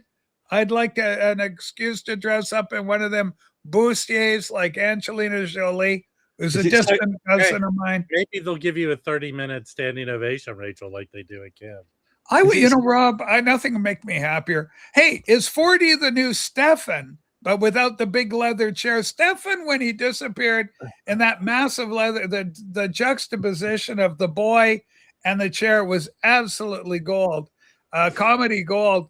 We don't see enough of Stefan, but we sure love him. Stefan is one of the world's great eccentrics, but I need to ask, is it safe for me to open a cider, or do I have to stay? Yeah, no, go. We're here for the long run. If there's going to be a barn burner, then I need to keep focused. It's a barn burner. Keep going. If we're going to be relaxed, then I'll open a cider. But if it's a barn burner, we'll relax then. Right, so there's not going to be so there's going to be no barn burner today. Is that what you're telling me, Rachel? We're going to say no barn burner. We're all peaceful. Have a nice cider. Smoke them if you got them. Okay. Okay.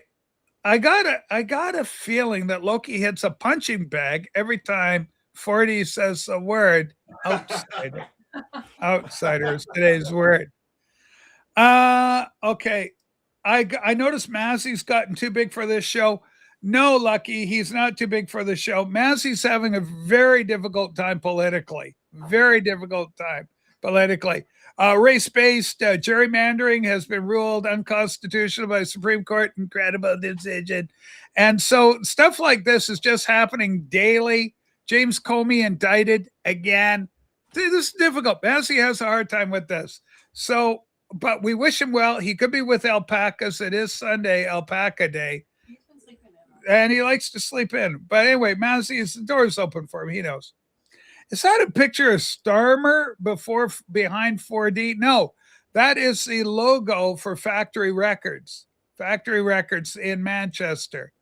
Use hearing protection. Okay. And I've got actually a box from the Factory Studio, but it's a Factory Studio logo. I got a box set of albums featuring the same logo.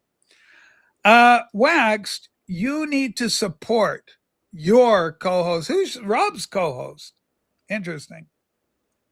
I don't know what. I don't know what you're talking Where about. you're losing. Okay, and it's at a university. He's taken it around the university circuit in large measure. It's happening. Yeah. Okay, Vinyl Voyage does the Vinyl Community Quiz, which is pretty cool. Massey laid waste to Nick's Vinyl Butty on the last one. Whoa. So it did go down and Massey was on and he had a big victory. Wow. Good for Massey. Very elderly, but he took out Buddy. Nick's Vinyl Buddy has a kind of a narrow thing.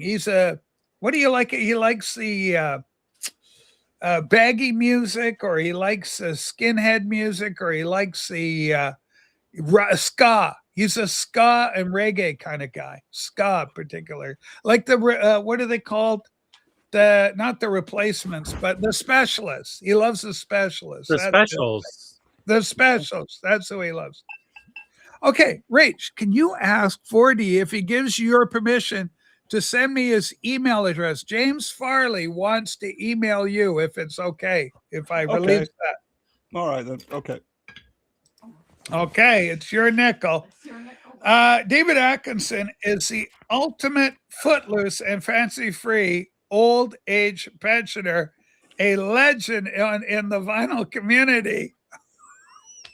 Vinyl Voyage. Holy, how come we can't get you Brits up here? Okay. There's always a rivalry, isn't there? There's always a rivalry in the VC somewhere. I love this. Rachel, do you consider yourself an influencer? I am an influencer. People have said specifically to you, Rachel, thanks to you, I went out and bought this album, such and such. So yeah, I'm an influencer. It's not difficult to do. You just have to. Hey, Rachel, do the thing. Is Rob, it the same thing of me trying to have Dave influence him to take a bath? Oh my. Okay. Oh no, here's what I meant about Wax supporting his co-host Mazzy in the quiz. You should have been there to support Mazzy in a quiz. Well, hold on, Raji. From what I understand, that quiz thing was pre-recorded. Pre-recorded is true. So me showing up, it was broadcast, is really no support of any kind since he did it already, right? Am I right about that? Okay, I think you're right. It was pre-recorded. Now, tell Dave and Jack, David Atkinson, Jack Vinyl Orchard, Vinyl Cruise, Vinyl Voyage. Get a room, guys. Like, what's going on? Where did the rivalry start? Why are you people arguing? War of the Roses. What's his name? Simon. What if we told you to get a room? Yeah. Would you? Interesting. Why should they listen to you? And well, hold on. Whoa, where is this animosity? Simon is one of our beloved longtime supporters. I just don't know where the animosity developed, Rob. Like, I'm seeing too much animosity, and I promised 4D's cracked a cider. I promised there wouldn't be a barn burner. Rachel, yeah. He is one of the originals. Let me go everywhere I can to complain about the waxed. That's who Simon is. You know, Simon's creative. He's a good guy down there. Simon and I always get along. We just get along like, birds of a feather. We like politically, we're online, we're on point with one another, great sense of humor, and we love England. We both love England deeply. So, Charles, 4D, what did you think of Charles' arrival in America? The King of England. Were you proud as a Brit? Did you go, my God, he's incredible. What a liege. Now you have to know, Rachel, by now that I avoid the news every chance I get. Okay. And he made a trip to America. The older I get, any whiff of politics, I run the other way. It's the only way to keep any sort of peace of mind from me. Okay, controversial but loved. James Farley. James Farley is the VC's most famous leaker. He won't divulge your identity, Freddie. It's fine. You can trust him. Holy smoke. Low-key, my smoke screen is falling apart anyway. You know, and I'm wondering whether I'm ever going to go back lecturing. And if I'm not going to go back lecturing, then it starts to seem a bit prima donna-ish to be in a cloak of a behind a username. So I'm not so sure.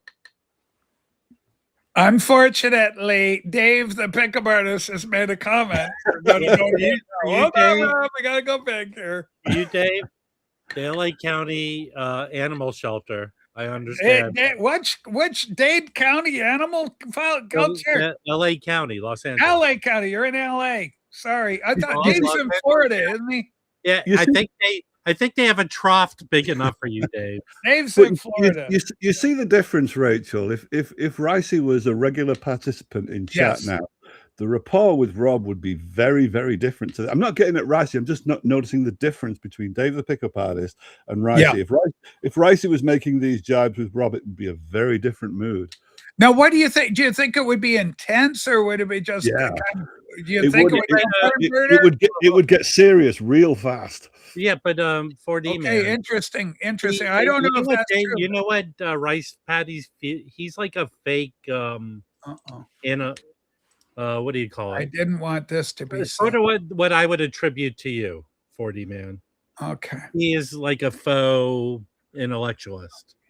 Okay. He puts out shit that sounds like he's an educated person. Okay, you got trouble. You've created. Now there's more trouble. Okay, hold on. Here it's happening, ladies and gentlemen. I'm on side of you now. Okay, here we go. It's all the way. Hey, Dave. Hey. How you doing, buddy? It's so good to see you. Welcome to a TV show. Likewise, everybody. Rob, good to see you. Rock and roll Motorhead, and speaker of Motorhead, look right here.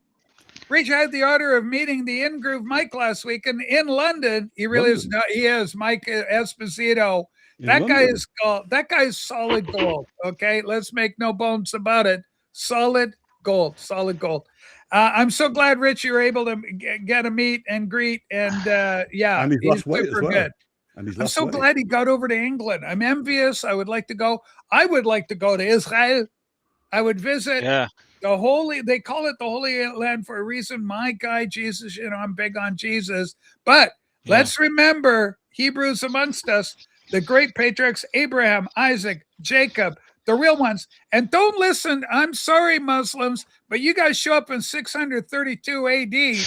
There's no way you can go in there and tell me Ishmael is the son of promise. It's Isaac. It's always been Isaac. It'll always be Isaac, the son, the promised child, who made Abraham happy in his old age. Laughter, Isaac, the gift of God. And of course, the father of Jacob. And we just love Jacob because Jacob becomes Israel. And this is so important to us. And Rob, you got to be proud when you see these LCDs.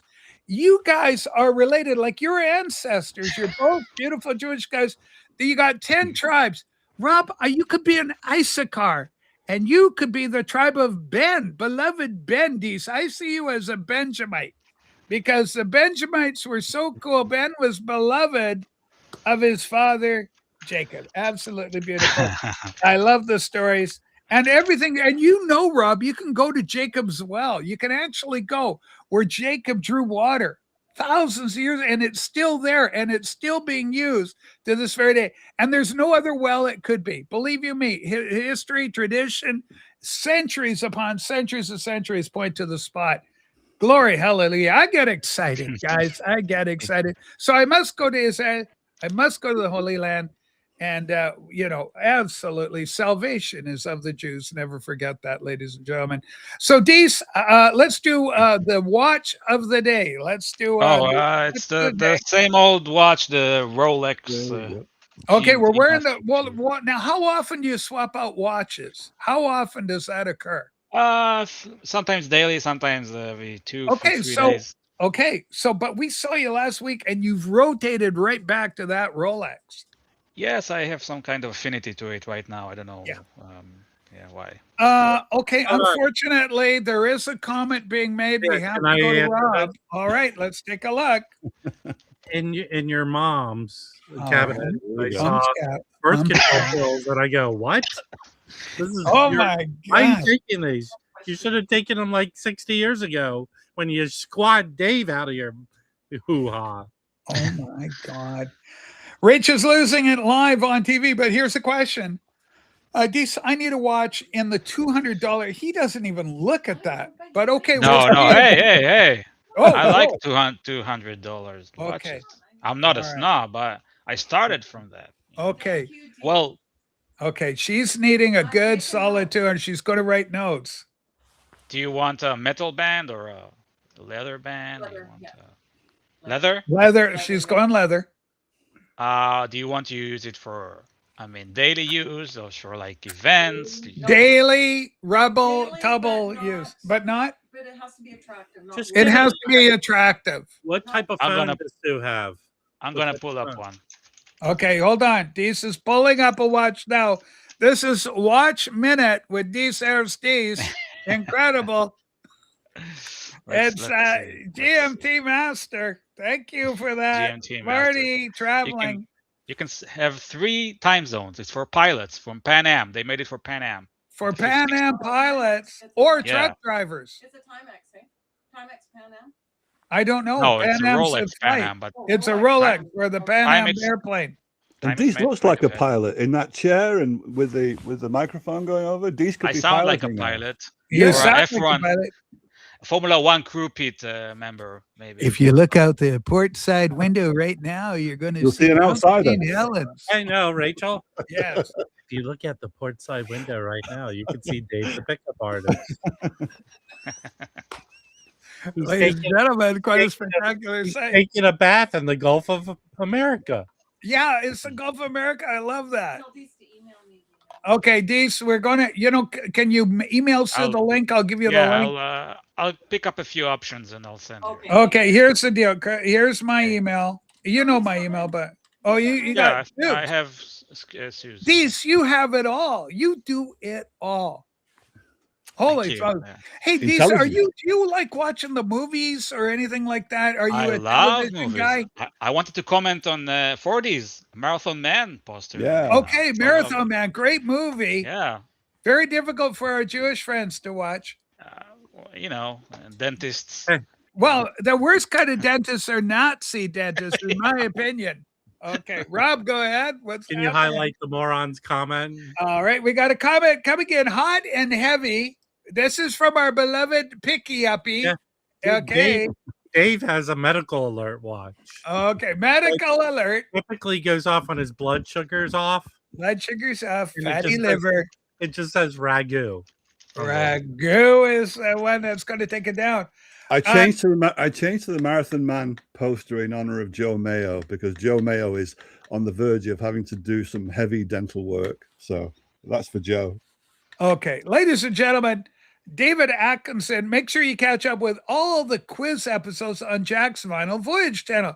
You can hope Madison's going to lose for 2 minutes. Holy smokes. What a crazy thing. So I guess what happened is Nick's Vinyl Buddy. We love Nick. But I guess he went head to head with Mazzy. It was close for about 2 minutes. And then Mazzy took over and just dominated. A knockout. It looks like it was a demonstrative win for Norman. I wonder if the boys, if they booked up or studied for the music quizzes, general music knowledge. Vinyl Voyage, everybody subscribe. Sue, can you look up Vinyl Voyage and see if we can get a link for it? So we would send people over to Jack's channel. Jack, we got to promote you. David, we love you too. We'll promote you in a heartbeat. And David Atkins, here's the link. Oh, hold on. I probably got the wrong thing. Hang on. Let me get the link for the show here. Gosh, there's a lot happening. Dee's very strong showing last week when you guest starred. And having Malachi join us was absolutely gold. I love Malachi a lot, but it would be so great to go to Israel to visit and see everything. And to go to the wall, I would go visit the wall of Jerusalem, the Temple Wall. Oh my gosh, incredible! Now, can Jewish people go to the Temple Mount or do the Muslims control? Okay, You is have it to easy to get go? you have to get permits. It's quite explosive. It's a headache. Yeah, it's a headache. I wouldn't even bother. There's so many other great places because there, you can go pretty much anywhere, and you're walking on history. There's so much great history. Never take it for granted. Never take it for granted. Okay, Massey got a hip hop question wrong. I think he must have been nervous. That's not like him. Well, Raji, let's be fair about that. Hip hop is not Massey's strong suit. And I got to admit, I would fail on the hip hop as well. Rob, did you ever get involved in the hip hop craze? Down on the beach, you're out Muscle Beach, you're on your rollerblades, you're skating along the Ward Boardwalk there. Incredible sights and sounds. You got your Walkman on, your guest cruiser on, you got one of them net tops, and you're just working out, looking great, tan, bronze, golden god. Well, Rachel, are we supposed to wait till you climax? Hold on. There's a little truth there. All right. Okay. Nick's vinyl buddy was slaughtered by Massey, sadly. Whoa. Okay. So it was a slaughter. Dees, have you ever been involved in a trivia type contest where you got slaughtered by a guy like Massey? I don't like competition. Yeah, competition could be too nerve wracking. Yeah, make you nervous. I like trivia without really. These, I'm still playing Crimson Desert. I'm so involved in Crimson Desert. I am addicted. I am chapter 5 right now. Okay, I got to go to a big tower, get in the tower, climb up, fight a bad guy. They're called bosses. Defeat him. And I'm getting my bow worked up. So I had to go farm a bunch of what's called rubber tree plants. Believe you me, Dees, this was not a 1-hour operation. This has been hours of trying to farm enough rubber to get my bow to max it out to become one-hit killer weapon. Okay. So ladies and gentlemen, Sue's going to get a watch, but Marty, who knows a thing or two about watches, goes, Sue, quartz means battery power. Automatic is mechanical. All gears and springs. So you got quartz or you got mechanical. Mechanical. Sue likes mechanical. She wants mechanical. Oh, like the Rolex. It's is what Rolex you mechanical see, pins and cogwheels and stuff. Let me show you. Okay, ladies and gentlemen, here's how Rolex works. Look at the second hand. You see the second hand? It's ticking. It's going around. It's ticking, but it's smooth. It's not like a quartz. It ticks like every second. Oh, it goes blink, blink, blink, blink, like binary, on, off, on, off. That's how you spot the difference. Okay, so if you're seeing a smooth transitioning minute hand, that or second hand. So but it can be quartz that has a smooth, but usually it's that way. What about, I look on the marketplace on Facebook and I see Mickey Mouse watches, and I got to admit, I'm a little tempted every time I see the mouse because they're so famous. The Mickey Mouse watch. Do you own a Mickey Mouse watch, Dees? I don't, but actually I'd like to. Okay. They are very expensive Mickey Mouse watches designed by Gerald Genta. He's one of the most important watch designers in watch history. So. Yes. Okay, so for the big celebrity watches, are there any, like a Beatles watch? Would you want a Beatles watch or a Motorhead watch? Is there a Motorhead watch? There's no Motorhead watch. There are a few Beatles watches. You might like it. I mean, I get a Beatle one. I know Massey's got them. He's got them all. Yeah. Okay, this is hurtful, Trish. I don't know, Rob. This is for you. This is we're going to head to the Gulf here. The Strait of Hormuz. Rob, if you were a Navy captain, you would throw Davy. He's got a lot of nicknames. Strange as Davy name. Hey, I think we should keep Dave far away from anything called straight. Yes. Okay. Okay, Mark Losserman joins us. Susie, Seiko watches make nice, reasonably priced automatic watches. Your take on Seiko as a Seiko watch brand? is the birth. The birth of my love for You watches love is Seiko Seiko. watches. They have I mean, high let's cred with you. let's show you. Okay, why Seiko? Where did the love of Seiko come from? Where does this Well, passion come from? my father wore one when I was a child, and this is the watch that Arnold Schwarzenegger used to wear in the movies in the 80s: Commando, Predator, not Red Sonja. The one where Red he's Sonja. a Red spy. Sonja. Wait, Yeah, he couldn't have wore a watch of Red Sonja. Red Sonja. Okay, yeah, all right. The one where he's a spy, is a Russian spy. Yes. Okay, so you Red, see, this Red is Heat. Red Heat. Red Heat. So if you can see, this is a Ana DigiWatt. So it has a digital display, but it's also analog.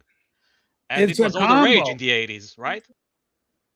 It's from 1983, and it's been with me since since I was born. All right, we got a comment here from one Loki Teo. The comment, let me see if I can find it. Okay, vinyl nerdery quiz pass. Oh, nice. I hate the battery thing. Loki Teo is okay. Sue, as a producer, it is your responsibility to ensure Rachel. Oh, back further. Hey God, Loki, Sue is teeing your comment up. I'm sure it's worth the wait. Hang on. Okay, I'm looking for it. Okay, Trish, that's a silly opinion. Sue, tee that up. Rachel, who keeps inviting Dees back here? I invited myself. Well, we want Dees here, Loki. Loki came to my stream and told me to join. So. I have a Seiko diver in my small watch collection. Seiko divers. Yeah. Now that we have put Dees at ease, can we get 40 man to verbally disembowel him now? 40's got to have pee-pee break. Okay. Dees, we got a problem. Rob has to take this one on. Here we go. Interesting. Why are you hungry, Dave? All right. Hungry for shrunken heads. Shrunken head collection. Looking at wait, Rachel, you know what? Yeah. I'll have to say what I just said was a stupid comment. Okay. Only because Dave is always hungry. He's always hungry. Okay. Dees, what about Seiko 5s? They may be a good choice for Sue. They're a great choice, but they're less than $200. So they're less than $200. Yeah, and they're great. They last you a lifetime, and they're beautiful. Okay. Hold on. Everything's going good, Loki. Rachel, you are accommodating Loki, the pay pig. Put the word beloved there, beloved pay pig. Takes a lick and it keeps on ticking. That's Timex. Yeah. That's the old Timex. What do you call it? Tagline for the product. 4D, are you a watch man? Do you own a watch? Is it a piece of jewelry you like? When I just went for a pee, I had a look upstairs to try and find my old watch, which has a huge clock face, which is stopped at the time where Manchester City beat Manchester United 5-1, and everybody stood in the Kippax. Must have went 50 yards down the Kippax, falling and tumbling, including me. Somebody got punched. I managed not to get punched, but the watch I was wearing stopped and would never start again. It was a wind-up watch, and it still stopped at the same time as it was that day. So I just went to go look for it to show Dees, and I can't find the fucking thing. Anticlimax. I had like a Swiss watch. Okay, ladies and gentlemen, I'm shocked to see him. I don't even know. Because things have been very rough and tumble. Massey, congratulations. Vinyl win, big victory, defeating. But I think it was unfair. I think it was you're a heavyweight. You're up against a paperweight. I love Nick's vinyl buddy, but he's outmatched. Go on head to head when it comes. You never know the questions that are going to be thrown at you. There are two I should have got that I knew, but in the moment, you don't remember things all the time. The two, one was Pink Floyd's first big hit, Emily Play, and in my mind I said Arnold Lane. I knew. But hold on, they were both big hits for them. but the first one, I think the I question. could have said Arnold Lane as well. Yeah, and the other one I missed, which I knew, and I just couldn't picture him. It was a picture, and I knew it wasn't. I think I answered Dwayne Eddy. It wasn't. I knew it wasn't Dwayne Eddy because of his face. It was Johnny Holiday. Johnny Holiday. Oh, wow, that's tough. That's a and tough I know Johnny Holiday. It's a young picture of him, but anyway, I got that one wrong. So, but I did okay. I mean, yeah. Well, it was a slaughter. They say it was hard to watch because the victory was so demonstrative. Like you had him down on the ropes and you just started laying the He's boots. ruthless. He's got a Machiavellian streak as Maz, you know. It would have been like ruthless. If it was mixed martial arts, you would have seen Dave's hand. Well, I like Jack. I had to bring in at the very beginning a Scottish English translator because his I guess Western Scottish. Is he Western? It's so thick. It's Scottish. And there are a few words he kept saying lyrics. And I thought he was saying Linux, the operating system. Yeah, and Linux. This is so fascinating. These kids are coming out of the closet here. Rach, does Dees know if the rumor of Rolex canceling the Pepsi is true or false? Rolex, Pepsi, what's the story? This is the Pepsi because it's blue and yeah. Oh, okay. So they call this Pepsi. It's the old version. The newer version has been discontinued. Rolex doesn't announce that it discontinues something. They just stop selling it. So as far like the reality shows that it's not being sold anywhere. So yeah, it's probably. So isn't Rolex pretty much like Record Store Day? They do a manufactured, collecting things. So we're not going to make many, so we can charge you $50,000. It's unfortunate. Do you have your Beetle watches still? Yeah, I have. They're in the case fossil watches. They're not handy here, but I have fossil. They're downstairs. I have a Yoko edition swatch. Oh, I have a couple of a Hamilton. I have a couple of. Jesus, Maz is so loaded. He's so loaded. Is there anything he doesn't have? Hamilton was from my father. No, it's Beatles. It's like Beatle related. A lot Beatle of stuff. I mean, they were not expensive when they came out. They're still available. Like I see them floating around from time to time on Marketplace or eBay. You can buy them. They're still available for people. Yeah. You know what would be another great watch? Sorry, 4D, but a great watch would be a Superman watch. The Superman watches were very popular in the. I have a Rocky and Bullwinkle fossil too. I like them. Someone gave that to me. That was a gift. 4D, did you get Rocky and Bullwinkle in the UK? Do you know who that is? Where did Rob go? Rob had to go poo-poo. Well, Dave's going to be really disappointed. It's nice to see Dee. It's nice to see Dees. I haven't seen Dees in so long. Shalom. Likewise, shalom, Azi. Ma shlomcha? Good to see you. אני רוצה מצטפזים בבקשה. Speaking of Jews, he wants orange juice. Yeah. Rob, did you have to go? How did you know it was Jews? You know Hebrew? No, I mean Rachel said Jews. Yes, I do. He said mitzvah. How did you know mitzvah is orange juice? Because we're all Jewish here on this program. Don't you realize that? I remember learning that. I Hebrew, when you learned Hebrew in America for Sunday school, you don't really learn Hebrew. They teach it to you, but then your Hebrew teacher gives you a recording and you have to memorize it from your Haftorah portion.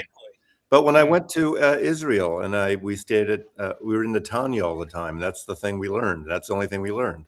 Now, isn't that amazing? We listen to Bob Dylan. We listened to Bob Dylan yesterday. Bob Dylan, incredible. But he went to the Wailing Wall. He did the whole thing. Well, that's when he went back and for the bar mitzvah from that little Christian detour. No, he's still into that. He's still in. You watch Dylan. He's into it historically, but not into the Jesus part of it. You just kind of watch. You wait and see. Believe me, I watch Bob Dylan. You just watch. I know Bobby. He brought his son to get bar mitzvah at the Wailing Wall. Okay, I love this comment. Rev Rock and Roller, don't be a fool. Stay in Hebrew school. Rob, you are so proud. Did you ever toy with the idea of going full Orthodox? Because you can get the little curls and the look and the hat, and you got an outfit. So you do this all the time. You do that because you're praying, right? Rachel, I like Cam too much. Well, yeah. Okay. The Reform Jews can, yeah. Mitch Albram, is the Yoko watch conceptual? Is there anything going like is there I can get grapefruit that on one. it? That one I Okay, can you order. got one he can do. We're gonna go. Thanks a lot for asking that question. Oh, Rob, now stop it. We've got a very excited Massey. Now, these what I had, the kind of watches they would write Swiss on them. I had Swiss watch. It said Swiss because I heard they were supposedly good. I don't know. The Swiss are considered to be, like the golden standard. Yeah, this the is Japanese. Like Japanese. Seiko sounds Japanese. The Japanese beat the Swiss at their accuracy tests in the 60s. So. Really? Okay, that is interesting. Rach, has Rob joined the U.S. Marines? Why is he drinking out of a military water bottle? Rob, quick answer, Marines. But here we go with Yoko. Sorry, Rob. Well, may never know the answer to Rob and the Marines. Rob, Massey, what do you got here? Okay, it's a swatch. It looks. Oh, it's got Yoko Ono on the left down there. Yes. And it even says YOKO, which spells Yoko. Wow. Your Yoko, the Y at the 12 o'clock. Your 3 o'clock is the O. Your 6 is the K, and another O at the 9 o'clock. Beautiful. Oh, Beatles packaging. What have we got here? It's for, okay, this is basic black, limited edition. Oh, beautiful packaging. Okay, we open it up to reveal a tiny, nice. Look at that. That is beautiful presentation, Mazzy. Waterproof. Fossil is the company. 1998 was your year of Vinyl Community. And then, now what's this? This is a collector's series, special edition. This was $120 retail. 1996. That's a lot of money. Fossil. That's a lot of money. Well, especially in 96, it's worth even more than yeah. Beautiful presentation, pinstripe. This is the executive model. There's you with the Beatles. Meet the Beatles. Wow. And look at that gold framing of the watch. That is classy looking. When was that photo taken? Like is that from 64? That's from Robert Freeman from With the Beatles cover. Yeah, and they did. Hold on, wait a minute. We got one more. All right, here we go. With the Beatles, Beatlemania, Meet the Beatles, With the Beatles. And this is, so they have tin and they also have cardboard, it seems, Norman. Look at tin. There it is, featuring the pinstripe again. NASA's got everything Beatles related. Mr. Stickermania watches the show just to see what's latest with me. Let's see what we got here. Later, where's Frank Stickermania? Your Beatles anal thermometer. Hold on, Rob. This is something I'd like to get you. Wow. Okay. Oh, beautiful. I love the red. And look at the four faces of the Fabs on that watch. Look how good his that is a nice looking watch. His hands are just obscuring everything on. What a great Christmas present that would have been. Very nice. Now, Maz, did you buy these yourself, or did I bought Michelle? I think I bought one, and I think Michelle and Joseph. Joe would have been sick, so holy smokes! I think they gave me the two of them. It's official. Mazzy has what's known as a beetle problem. Ever since '66. Yeah, but I've been selling off a lot of my collection. So, how much do those watches go for now? I don't think they go for a lot. I don't know. Okay, let me set a question up. Okay, so Greg, what's going on with the documentary Want to Know? And can we get you up here on the show? Okay, as soon as it's going by, I got to go for a sec. Here we go. Poo poo. Can you carry the mic in the room with you, Rachel? All right, here we go. She had to go by.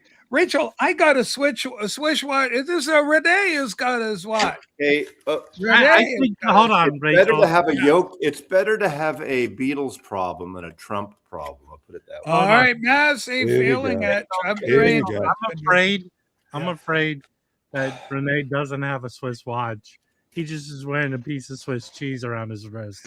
Swiss cheese doing what the watch might otherwise do. I got a Casio Pete Best watch from Casio. Pete Best, unable to go big dollar with some of these more high profile watch companies. Remember, it's like Timex used to be the standard. The everyman's watch was a Timex.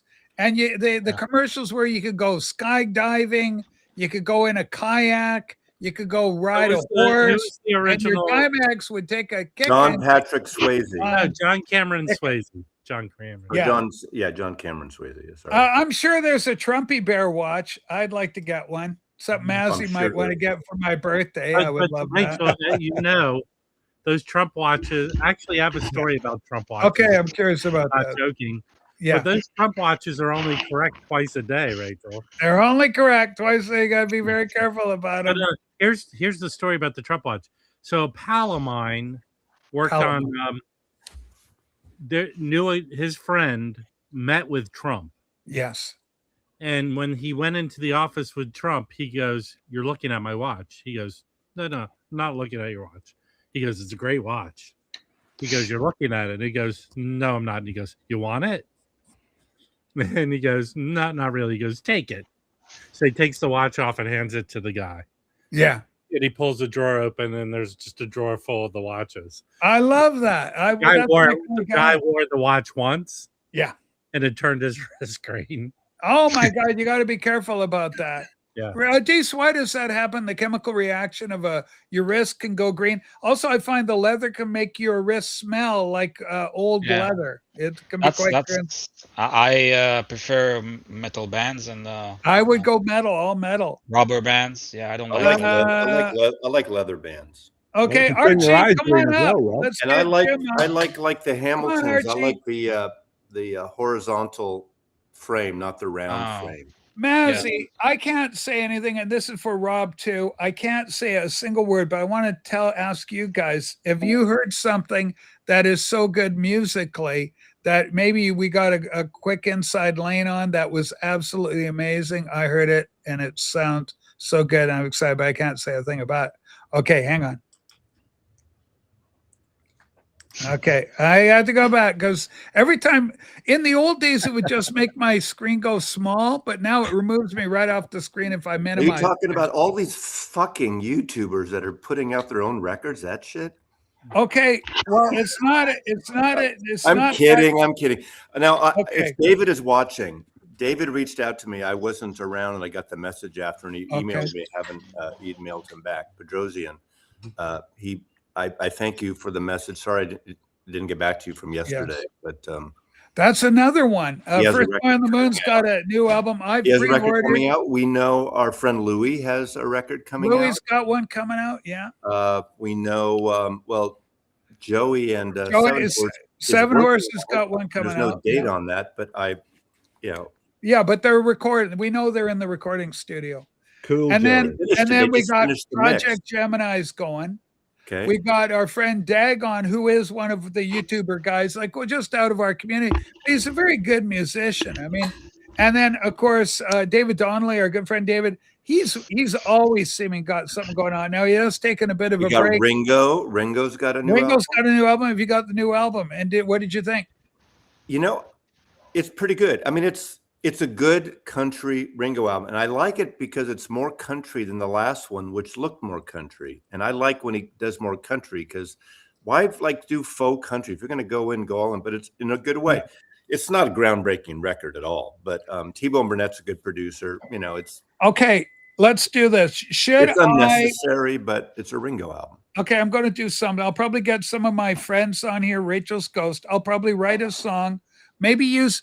Have you heard about this Sonos thing? It can make anybody sound like a superstar. I'll get the Sonos AI, but I'm going to get David Donnelly, Angelo Kelly, Joey Callio, Mark Anthony. We're going to get all the incredible musicians that we know and love, and they're going to be on my album.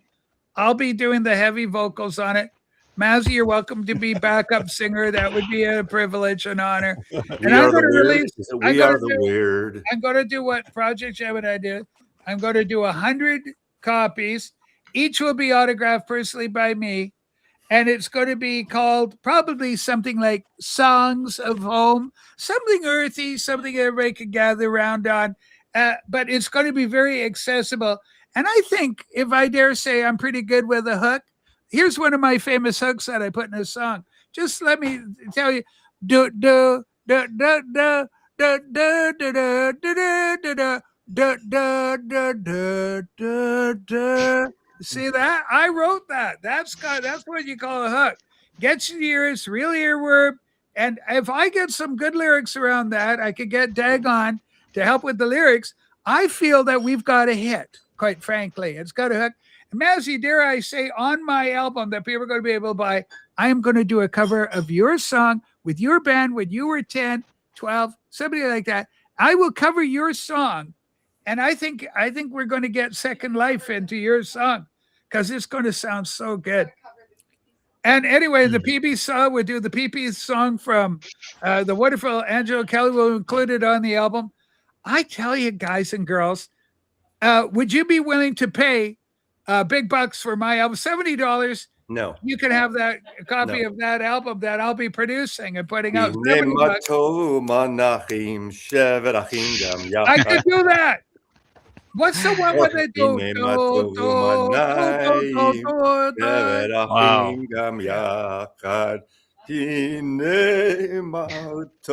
Okay, I got Rob here. Rob, this is a great comment. Look at this.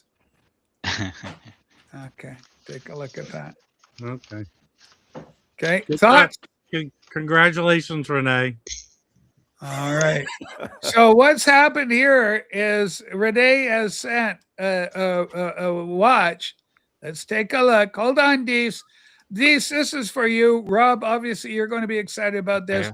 Ladies and gentlemen, I've just received an email from Renee Kerman. And it is a picture of his watch. Hopefully I've got the right thing. Here we go. Let's get in there and see exactly what we're dealing with here. This is called My Swiss Watch. My Swiss Watch is what it's called. Here we go. Here's the reveal. Okay, yeah. What are some of the telltale parts about this watch? Let's make it a little smaller. Well, it's a Wenger. That's so Wenger? I think. It's a Swiss Wenger, not a wanker. Yeah. I believe it has the Swiss, thingy. It's got the Swiss logo of the Swiss. It's not a Victronox. It's 11:04 at the time on the 23rd. Hey, 23rd of the month. Rachel, yeah, that's the exact time Renee took that watch off a homeless man. That is pretty amazing right there. Renee, thank you for that. I like it. Rob's modus operandi is Rob looks for running gags. He spots one. So he remembered that my watch stopped in that Manchester City match, and he's just tagged it with that. He's got a head for running gags with Rob. I like that. Well, okay. Is Walker here? Is Rob Walker arrived? Has he arrived? Elaine's here. Elaine, where the hell have you been? We got Elaine. We got Rob Walker. Wonderful Elaine. We love Elaine. Rob Walker. I like his reviews. Yeah. Holy smokes. Yeah. Okay. People are frightened about the thing. Stop it, Rishi. Just stop it. Loki crying out. So, Maz, what are you most excited about? Expecting so many albums coming. Louis Golden, perhaps a dark horse. I'm hearing good things. Obviously, our mutual friend Joey Callio suggesting that this could be Louis' best ever album released yet. Could be the best ever. I've heard a couple of clips. I mean, a couple of, I don't know how far along the mix, but I've heard a little bit of Louis' record. Yeah, sounding promising. Yeah. I mean, okay, he's good with Cook. He's like, it's kind of power pop-ish like last time. But he has good hooks. It's good, what I've heard. Yeah. Well, okay, is it as good as the hook that I released where you go There's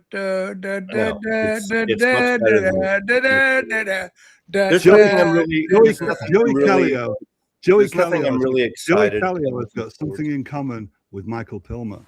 Okay, what is it that Joey Callio and Michael Pilmer have in common? They both have this ability to rise 2 feet off the ground above any conflict in the VC. Yes. They pass it they right don't by fight. whatever it is. Yeah, they don't fight. They both got that perfect cool where they never get involved. Joey Yeah, Callio. wait till you turn the cameras off. Unfortunately, I've met them both. again, we turn to our beloved Rob the Wax as we have a comment from Picky Davey, the pickup artist, Dave. Swiss cheese, Rob. Swiss cheese is the focus on this question. Food related, admittedly. Food related. We all know Dave has that Swiss Miss outfit he likes to put on. A little Swiss Miss. Holy smokes.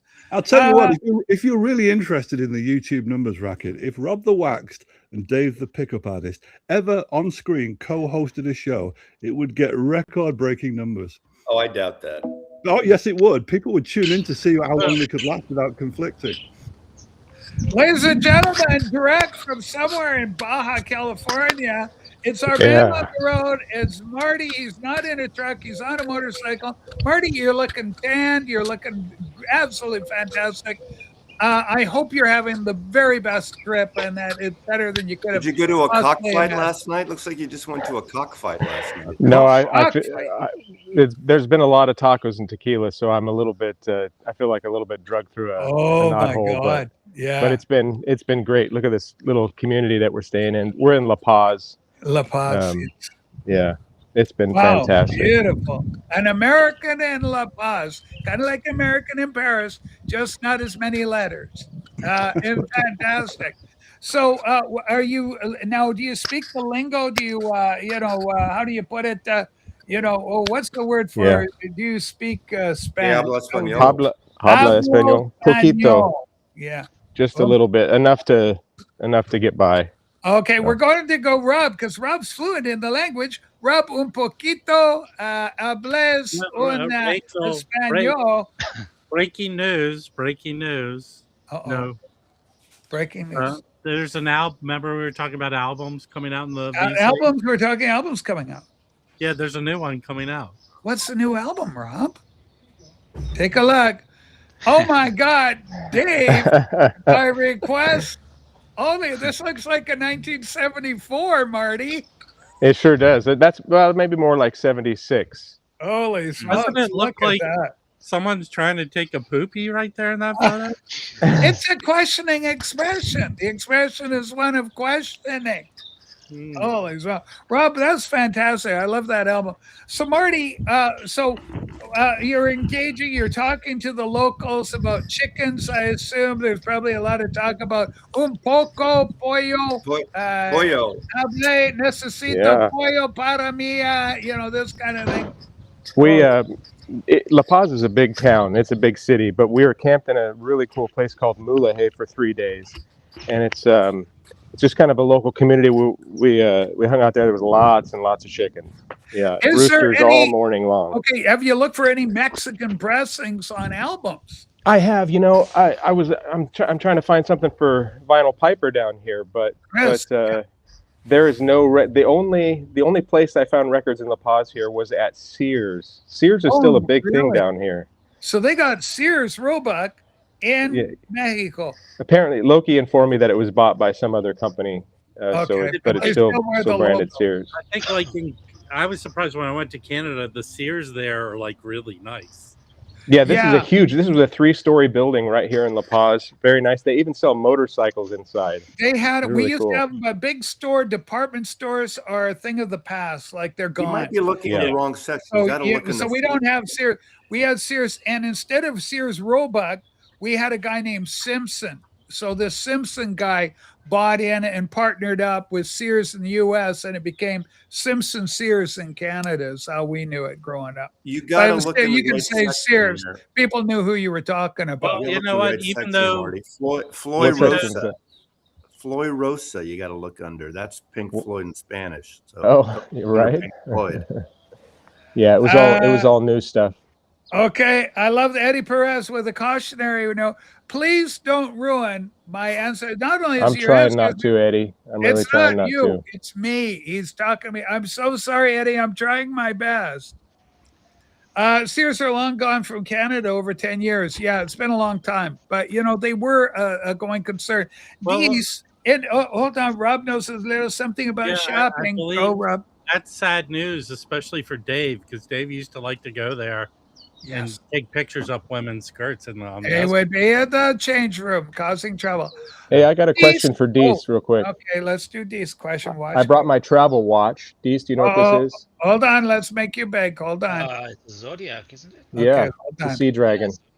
I love it. He's got a fucking sea dragon, everybody. No, it's really holy shit. Marty, boy, he's got some braggadocio with a sea dragon. Incredible names for watches. Dees, what is the biggest, if I go to Tel Aviv and I'm looking to buy, say, some underwear, some shorts or something, what do I do? Where do I go? What's the big box store? Is it Sears? Is it L'Chaim's? What is the name of the big box store in Israel? You have like boutiques where rich people buy. I don't know them. I'm not a fashionista. I know it surprises you, but people go to H&M, Zara, all that. Zara would be good to go to. Yeah, go to Zara, I guess. Or, okay, Zara. Yeah, because like in England, they don't have any of this thing. Now, I think in London, what's the big one there? You know, that the Saudi prince, the Harrods. You can go to Harrods. Harrods, yeah. And that's it. But there's not a Harrod. Like you can't go to Puddleby on the Marsh and expect to find a Harrods there. It's only in London, big city London. So on StreamYard, is it a maximum 6, Rachel? Well, you could get 10, but I'm not paying for it. Okay, so if it just so happens that Tokyo Brian pops up in chat, I'm happy to bow out on screen if he wants to pop up. I don't think I would. No, we're not going to do that. Okay, something's happened with Norman. Okay, look at this, England. Harrods. You stole an ashtray from Harrods? Yeah. Whoa. Nice. We went to the cafe. David and I, we photographed Harrods for our book because in Help, Harrods is in Help, right? And the truck, I guess, or some, I forgot now. But we went in there, we had a coffee, and we walked around. And I mean, ashtrays in the old days, ashtrays in hotels are meant to be stolen. Yeah. And, know, so. Okay, here's Harrod's ashtray. Massey, what? There is no point so low you won't stoop to reach it. You go through McCartney's garbage, and then you're stealing shit out of Harrod. When you're young and fancy free and broke, and you do shit like that. You know, it's funny. Oh, no, you should watch. It's on YouTube. I don't know about Canada, but it's on YouTube. The documentary on Paul's Lost Base is free on YouTube. Oh, it's on YouTube. We got it up here too. YouTube is the same in America, Canada, at one the world. point, they tell the story, and it's not a big but about the guy that nicked it initially. They talk about that, and Paul's talking now and said, I don't hold it against him. I mean, we all nicked stuff when we were young. We would do stuff. It was there. An opportunity was there. There's a truck right there, and the whole documentary is a metaphor. A metaphor for Paul McCartney always reaching back into his past, wanting to reconnect. I think a lot of us do as we age. I mean, I certainly do. But he was doing that in the 1960s, man. Yeah. But Ringo does it more in his records than Paul's been doing it. He's like, with Ringo, it's damn his limitation because he upset so many Liverpool people that he's still trying to scramble his way back. And because he's trashed it down. Yeah. Okay, Dees, I am thinking of selling my Tag Aqua Racer and go to purchase the Hamilton Khaki King. Is that a good decision, or is this kid out of his mind? This is our beloved Barry from Newcastle. Please be very careful with this question. This sounds like a life-changing decision. They're very different watches in the sense that the Tag Aqua Racer is that's what I'm worried about. A dive watch, more like. Now, the Khaki King is a field watch. I like both watches. I'd keep the Tag Aqua Racer, but Khaki King, I'd like that too. So it's up to your taste. Maybe you're bored of the tag. Well, or maybe he's given up skydiving and he's doing more foraging. I don't know the lifestyle of you watch collectors. I know Marty's got the Baja Special. It's all meant for racing. You're on your bike, you're going down, you're feeling proud. But he's got a Sea Dragon. We got to know that Baja's got some beautiful beaches. Marty, have you hit the beach yet in Baja, and have you ridden a dune buggy? No, but there's some cool. We've hit the beach, but there is some cool dune buggies and Volkswagen Baja Bugs. Yeah, I'm gonna walk out to the marina here, see if you can see it. Okay, we got trouble here from Raji. Mazzy, this is a concern. I'm assuming Mazzy does not know about Mohammed Al Fayed scandal. Otherwise, he'd Yeah, yeet the yeah. ashtray out the window. I'm Mazzy not controversy. gonna throw something out of the window because of that. It's like throwing a Ted Nugent out because I hate Ted Nugent, even though I never owned a Ted Nugent except for Amboy Dukes. So, Okay, ladies and gentlemen, beautiful. okay. Look at this view. We're in the water. This is the boardwalk. Is it a Rob, cruise can ship? you imagine yourself rollerblading down here? Look at That's that. that big ship right there is called the Voyager. It's a research vessel. Oh, is it owned by the Cousteau people? Are they still a thing? I've tried to find who the owners were yesterday online, but I couldn't find it. I just was able to track the ship. Hey, Harris Pilton, I stole the ashtray in 1980. So it's been 46 years. Okay. One of my favorites is here. Harris Pilton. Harris, I love whenever I see your name in the comment section. I love the fact that you tune in and watch the show. Harris Pilton's one of our best. Hey, First Master Destroyers, our national treasure in a quiz show. That's Nick, final point. Now he's stealing ashtrays from Harris. Revoke this man's visa. Now you are getting kickback from England. Jack does a good job with the quiz, and it narrows down. The last one I watched yesterday, I guess it was, Robert Fithen beat, I forgot who he beat. He won his round. Who'd Fithen go up again? Someone tell me who Fithen went up. Fithen. See, you going up against Nick's final buddy is an unequal contest. I wouldn't do it. It's a random pick. And you know what I asked Jack? Yeah. Jack explained to us, because I said, they threw me a Beatle question, of course. That's fair. But he says, he gets him and someone else, they get the questions together, and it's for a time period. They don't write it for the specific contestant. So you never know. So it's totally random, which is a good thing. Because I got, who's the guitar player that only guitar player played a lead solo on a Beatles record, unlike Eric Clapton. Yeah, exactly. That's an easy one. And the Brit didn't get it. Nick didn't get it. Yeah. Is Maz popular in the UK VC? Okay, hold on. What's happening with Rob? We're getting a message from Rob, but before Rob does whatever Rob's going to do, we got another great comment. It's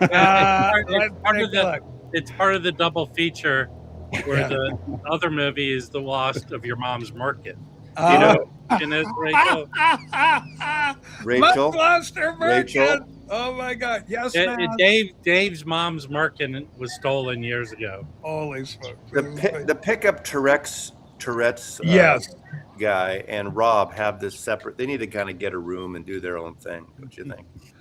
Okay, Fithen went up against Mel from the Vinyl Monkey. The Vinyl Monkey. Thank you, Bruno. Yeah, Fithen's very knowledgeable. Rob, what's happening, buddy? Oh, the Vinyl Monkey, the Geordie guy. Rob, thank you so much for being here. Rob, the Wax, watch him weekdays and the Dinosaur time zone. Hi, Rob. Good to see you. Yeah. There he goes. Hi, Rob. Bye, there Rob. are definitely blind spots in those things. Like the hard one is, they show pictures of bands or there's a photo section, so it's not all questions. And sometimes I lucked out on that one because and they cross out the name of the either album title or if it's a book, and the face they crossed out, and they want to know who this bio is about. And I knew that one is Nick Drake. I've read that book. Oh yeah. But it could easily be a book or a band I don't know. And some of those Brit bands in the 80s or 90s or even 60s, anybody could go. Yeah. I lucked out because the band I picked that Nick didn't pick was Yardbirds. To me, that's an obvious one. Whoa. So they went classic rock with a lot of these questions, which is right in our wheelhouse. They don't always. No, I know. But if they went for, what is it, Blind Boy 3 or whatever the hell it is. Yeah, well, some bands I would get, but the rap, the hip hop album I didn't get. Who did Fun Boy 3, yeah. Who did I guess? I think Maz showed up in Simon's stream one time, or Ian's stream. I think Maz showed up in one of the UK VCs. Mazzy has been on every stream there is because Mazzy is a man of the people.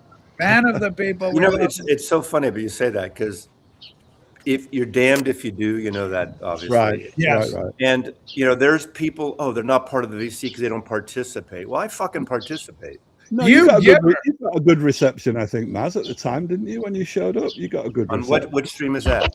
It was either Simon. It was either Simon's or Ian's. I get mixed up. I think he did. I think it's Simon. At first, I went on there because one of those wankers was dissing me about stuff, so I wanted to get up there and. You and Simon have history. You know, because but actually, Simon and I get along swimmingly now. Rich is here. Unfortunately, that sometimes this happens in the vinyl community. There is a dark shadow over some of the goings on. Rich and Raji, I would love someone to pay me to do this shit. You know, I would accept money and I would tell you that I'm getting sponsored. I have no shame. I work my ass off. So if someone wants to pay me to show the Dave Atkinson, there's room for you up here. Come on up here. You're a spark plug. I love what you bring. You bring a lot of heat. Okay. Has Pilton? Here's the question. Has Pilton told everyone how he's beaten all comers yet? So, Massey, is there going to be? Have you now moved on and you're going to be there again? I'm going to be in the next round, but we don't know who. Round.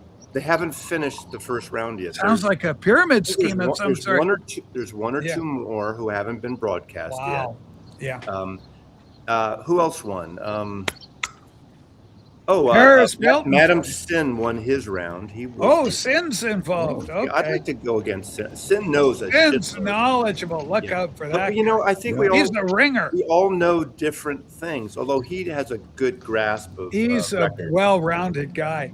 There was one of the label. We both got it right. It was a Sun label. They crossed out the name. Yeah. Okay, Massey, do you like Tangerine? I do. I have Phaedra. I have about 5 of their albums.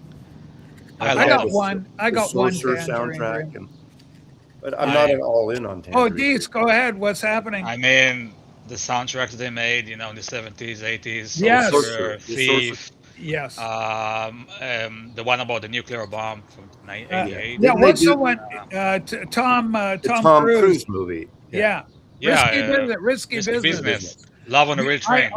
I say this over and over every time you watch Risky Business. The fact that Tangerine Dream did the soundtrack, it elevated the whole film from just being a throwaway teen comedy, coming of age story into something a little more sublime, a little more introspective, a little more philosophical, if you will.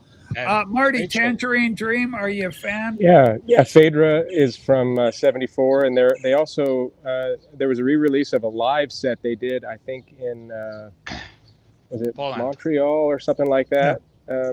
It was a concert from '74 that they released. Is one of my favorites. Rubicon. Yeah. I have a promo. I got a Rubicon. Oh, you know the other one they did was a movie called The Keep. It was a horror movie, a bunch of German soldiers. And then you go into the castle, and there's this entity there. And Tangerine Dream, I still remember the opening scene. The camera comes in, the soldiers are there, and then you come into the castle, and then it becomes a horror movie. But it's Tangerine Dream sounds, it's incredible. Here are my 3 picks for people that'll probably go all the way. Better than me. Madam Sin. Married with Children, Married with Vinyl. What is it? Married to Vinyl. That couple. Now, is that fair having 2 people? But anyway, they're really good. So, and they won their round. And then Robert Fithen. I think those 3 are the 3 to beat. I think Fithen's going to be deadly. He's a very knowledgeable guy. He knows his shit. Well, wasn't Robert like a DJ or something? He worked in radio for a long time. So he was a but DJ. Also, he would know more about the stuff from the esoteric, 90s, Hey, I got to duck back in the room. I got some stuff to take care of, but just wanted to say hi to everybody. And Marty, we love seeing those beautiful scenes. Thank you. Have a good time. Safe travel. Take care, guys. Have the best time. Marty in Oregon. Marty in Baja. Here we go, Marty. So, Rachel, speaking of Tangerine Dream, it's important for me to say. Okay, go ahead. The last project Edgar Froese ever worked on, and he was the founder, if I'm not mistaken, of Tangerine Dream, was the soundtrack for GTA 5. Gran Turismo 5. No, Grand Theft Auto 5. That's the one, they're the same people that done Red Dead Redemption, that company. That company, yeah. Yeah, Holy they do and, good games. So did you play the Gran Turismo or whatever they call it? Grand Theft Auto. I Auto? played all of them. I love Are that you able series. to actually have sex with hookers in that game? Can Yes. you go into a room and No, get it another on? room. In Can your you have car. like 2 or 3 hookers at once? No, you can have one, but you have different options. You can get I would different have options. an option with 3 different hookers. I think Marty is all kind You of can get frozen up. crispy or extra crispy. Holy son. Massey, have you ever paid for it? Have you ever gotten an exciting world of prostitution? No. Oy vey. Because Oy it'd vey, be Vale. interesting. You go around the world. Apparently, that's quite the deal. I Costs a did bit once in more. Liverpool. Yeah. I did I once mean, in Liverpool. buying drinks is about the most, or the buying dinner, but not. Okay, hold on, Thanks. 40. So he's a recluse, so he doesn't get out much. 40, you got together with what's known as a Liverpudlian hooker. That's right. It was Okay. it was a long time ago, and the only thing I'll say about it is because she was floodgates at the end, and her comment was very casually, "There's no doubt about it. When I come, I come." That was Oh my God. that stayed in my No, memory. hold on. That's a family You'll never show. work on Lime Street anymore. Dirty Maggie May. Oh, dirty Maggie May. This was about It's It's about 1981. That's all. was I'll it say in? about Were it. you on Lime Street? No, Was you're it- probing. You're probing. No, it wasn't Lime Street. Okay, I was just kidding because I've that was never the big stolen center. I've never Never stolen been. a car. I've known. So it was 1 year after Maz, I think. Maz was there in 1980. I was there 78, 8, and 80. Right, 1 year after you. You missed your Rockstar chance, Maz. Games, another great. I did not know Rockstar Games were based in the UK. That is incredible. Grand Theft Auto is very big. You can fly a helicopter, grab a bazooka, you do all sorts of stuff. I like the Red Dead Redemption. That was a lot of fun. Well, yeah. Ladies and gentlemen, speaking of England, we love it. We're one of the most controversial. I don't know why he's controversial, but he's becoming one of our most controversial YouTubers. We're going to He's find out. he's showing his bald spot. David, where did this whole thing start? Like, I'm Canadian. I don't know much. People know Canadians don't know much, but even I can tell that there's a little friction going with you and the vinyl martini. What the hell is going on? Where did it start? How did it start? And why would a sweet kid like you get in a situation like this? Oh, me and Jack are good buddies. Don't worry. Okay. It's all a bit of banter. All right, a little bit of punting back and forth because, for the uninitiated, we go, holy crap, are these kids going at it? But now, have you done the quiz? Have you been invited or done I was in last year's competition, so there were all whole new contestants this year. So Okay, who won last year? Mazzy in. Yeah, who won last year, David? Midge's Vinyl Gems. Midge's, never even Yeah, heard he came absolutely out of nowhere. He was he'd only had a channel for about a year. Yeah. But he used to work in a record shop, and he's so unassuming. He's a lovely bloke, as far as I can tell. And people have met him face to face, said he's great, and he's really funny. But he absolutely swept the board. He rolled over the 6-inch pianist, John. Really, 6-inch pianist is no slouch. Yeah, that's right. He's very good. And I got beaten in the semis by Gav Axman Spins. Okay, that's another one of them spinning channels. There's a few of them out there. So, David, it's always a pleasure to have you on. I'm a big fan, and of course, controversy is no stranger to you. Of course, obviously, the vinyl tag. You are the man, ladies and gentlemen. It's never too late to do the vinyl tag. Well, I mean, we want it in the year, but anytime in 2026 this year, jump on board, do David's vinyl tag. David, are you going to take on? And also, I got to remind myself: do you prefer David or Dave? My friends call me Dave mostly. Okay, we'll do Dave. So, Dave, what's going to happen coming up this December? Are you up for another round, or are you already going to hand off the baton, one and done? How are you looking at it? Let's go. I'm just checking the calendar. It says 3rd of May, and we're still talking about the vinyl. We are, well, because it's never too late. No, but here's the deal. It's good for people to do because it helps their channel, because people like watching. If somebody just goes right now, and it could give a little perk, a little lift to the tag because it's just coming out. Somebody can do it. So if you haven't done the vinyl tag, it's not too late, is what I'm saying. Get on board. And this is the host, David. Okay, and we got this is one of the problem areas. A beloved Simon, bloody Suffolk, Sussex. Hey, for once I agree with Simon. Okay, what's going on? Are you on? What? Simon, get up here, bloody hell. Let's get you going here. So what's the most exciting group in England right now? You young people, Dave, you're all over this. Is it Wet Leg? If they won the day, are they the story in England? I think the best new band in England right now is Echo and the Bunnymen.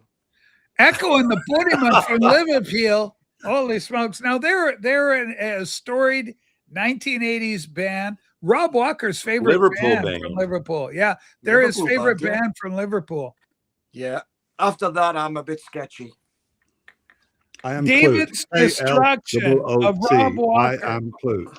Okay, look at this. Dave's destruction of Dave's destruction of Rob Walker in the quiz last year. Definite highlight. So you took out because Rob Walker is always Where is like he? looking for the answer like this. He's never like all right looking in his own mind. Is Rob Walker on the submarines today? Is he not in charge? We don't know. He hasn't popped in yet. And well, it's bank holiday weekend. He might be doing something. The contest, the quiz contests, the round between me and Rob Walker is undoubtedly my vinyl community highlight of all time. Wow.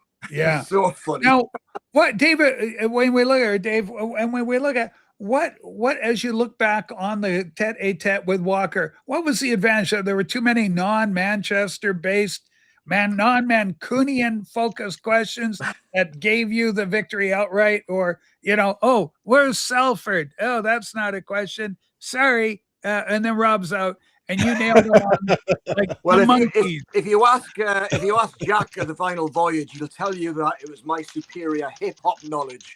Oh, did he do hip hop on you? Right. Hip hop's horrible. That's not fair to do.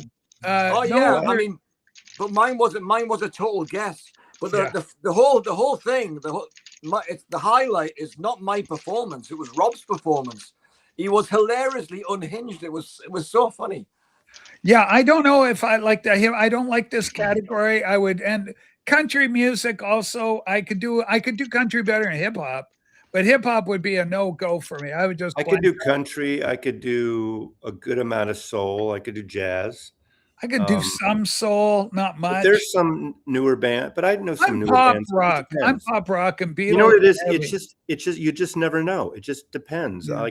Like record labels, I know pretty well, but there's a bunch I don't know. Here's the other problem for you and me, Mass. We're older, so we're not as quick as we were. Like when we could go pop, pop, pop, and then when you have time. There's no time limit. You have time to write it down. It's not like who gets it first. You write it down on a paper. Oh, so they give you time to write it down. No, you write it down and then you show your answers at the same time. And then you hold it up like that.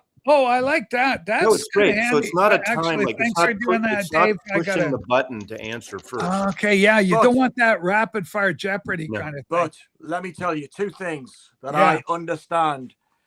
That Jack has introduced slightly more genres this time. Oh no.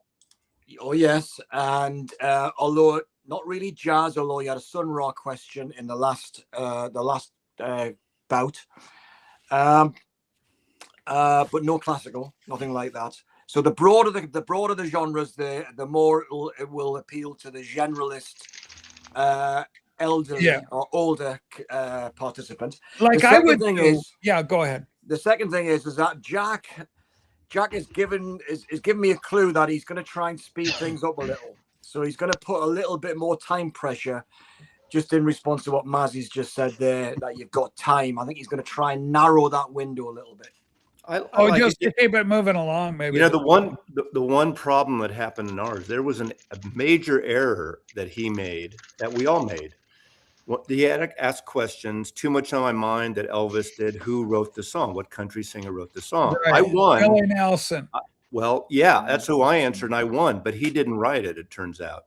Oh, okay. But people say, Willie Nelson is always but he didn't write it. So I got it right. I still would have won. Yeah. I think I won 10-3. Willie Nelson is given credit for writing that song. You Were Always on My Mind. Willie Well, I Nelson. think people just know that he did it, so it's become an iconic song. It's That like, is wild. What's is like Yeah, the Patsy Cline hit that Willie Nelson wrote? It's you think of Patsy Cline, Crazy, and that's Willie Nelson wrote that. Yeah, Willie Nelson did that. I got Willie Nelson too, and took credit for the correct answer. But I agree with Mazzy. It's somebody else. Yeah, so I do like the idea. I don't like the rapid fire because it does work against old people like us. Because when you're 20, you can just pop 40 times a day. The brain. Now, I did bar. I was good at bar in pub. You go to the pub, and then they do trivia in the pub. And I was very good at trivia, and also the game Trivial Pursuit. I always want, if I was with a group of people play, I would always do well with Trivial Pursuit. I'm pretty good. Can I, Matty? I got the Johnny Halliday question that you got wrong. Do you know why? Because I looked at the Vogue symbol alongside the image of him, and it was French. And I thought it's got to be him. Yeah, but I responded to him. He's mentioned that. I said, Disc Vogue reissued a lot of British and American stuff too. So I should have got that one because I know who Johnny Halliday is, but I couldn't think of his name. When I go to Tel Aviv, did I am very curious. other things too. Will I be able to do trivia in a pub in Tel Aviv? First of all, yeah, they got nightclubs. They got nightclubs all the time. But do they have pubs? But do they have a proper pub where you go in and say, I want to have a pint, and then do the trivia night at the pub? We have trivia nights in Tel Aviv, yes. Okay, is a typical question might be, which patriarch had a son with a coat of many colors? Something like that. We don't talk about patriarchs here. Probably only in Jerusalem, there's something a little different. Okay. I had no idea that Willie Nelson did not write it. Everybody talks about it, that he wrote it. That's. I think we both got that one right. We got it right, wrong. I mean, that was the answer that he was looking for, but yeah. Here's the trivia. What was the brand name of the car that Eddie Cochran died in? What was the brand name of the car that he was? Hudson? No, I don't know. No. Citroen? No. Close, but no. Renault? No. It was a Ford Consul, Consul. And the reason I remember the car all the time, we had a Ford Consul. And in fact, our Ford Consul, I think, was about the same year as Eddie Cochran's Ford Consul. It was just a cab. They took a cab and they were telling the guy to slow down. Everybody's in the car saying, slow the frickin' hell down. You're driving too fast. And it was a cab driver's fault entirely. I like when he expands out into movies and stuff. One, which was a musical question, and I wish they had an extra point. You get 2 points on this one. Okay. There were 3 possible answers. And what 3 actresses played the lead in 3 different versions of A Star Is Born? Barbara Streisand, the one, Judy, Dorothy, the Wizard of Oz, Judy Garland, and I'm going Whitney Houston. No, Lady Gaga. Lady Gaga. I would have bailed on Gaga. I got all those 3 right, but I only got 2 points. You had to get 2. I did pretty good with the old stuff. You see, I'm very elderly. I do good with old trivia.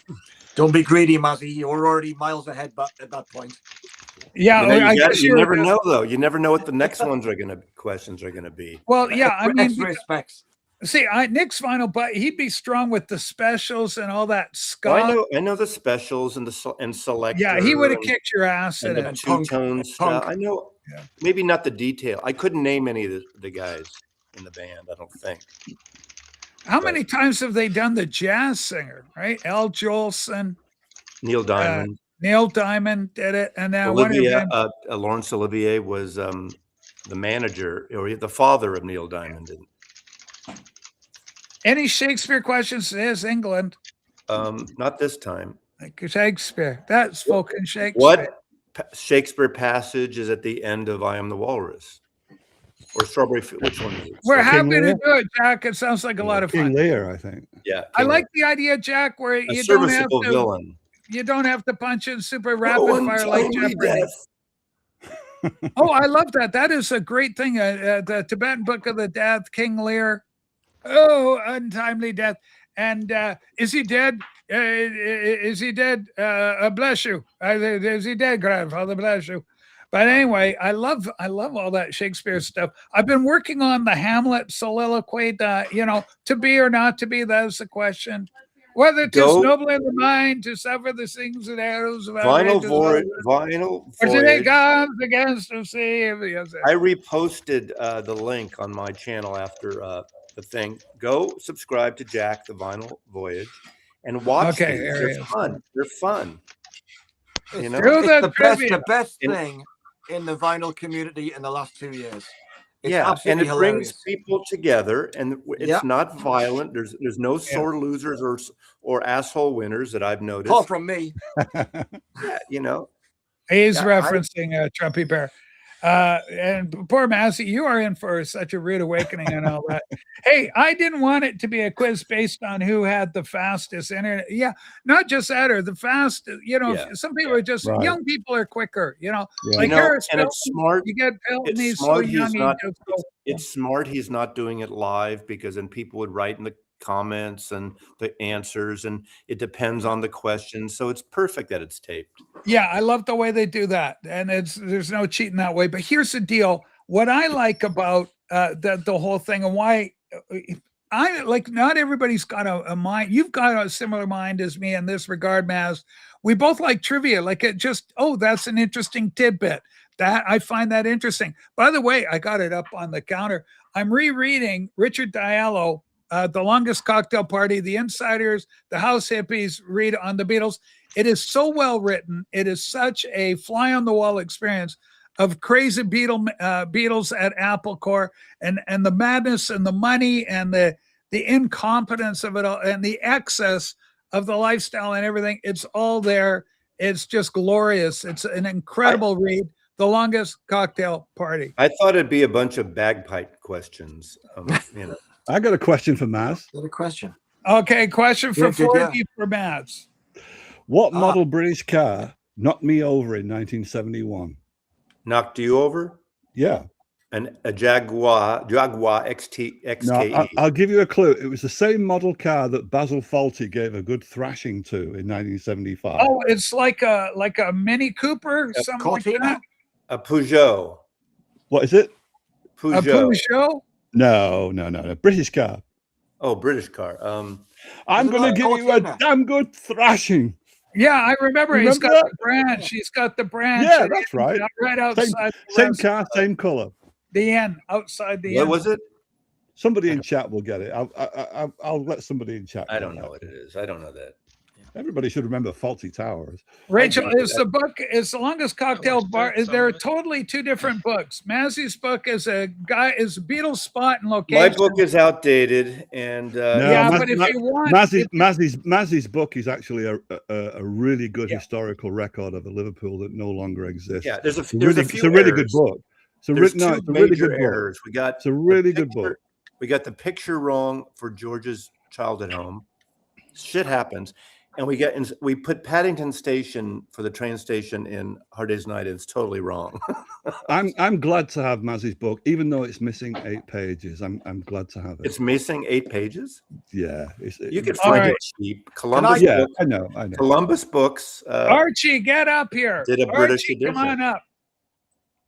Yes, I have it here. I have it here somewhere. Columbus, Archie. Yeah. All right, he's got it. Now go ahead, Dave. Rachel, somebody asked me a question about whether I'd seen Lindisfarne back in the day. Oh, yeah, they did ask about Lindisfarne. Yeah, I don't know who asked the question. I didn't have my It's right here from Barry, who's in Newcastle. All right. So you're beloved Newcastle. I did. I saw them in the Christmas shows at Newcastle City Hall in 77, 78, and 79. And we used to go there absolutely hammered drunk.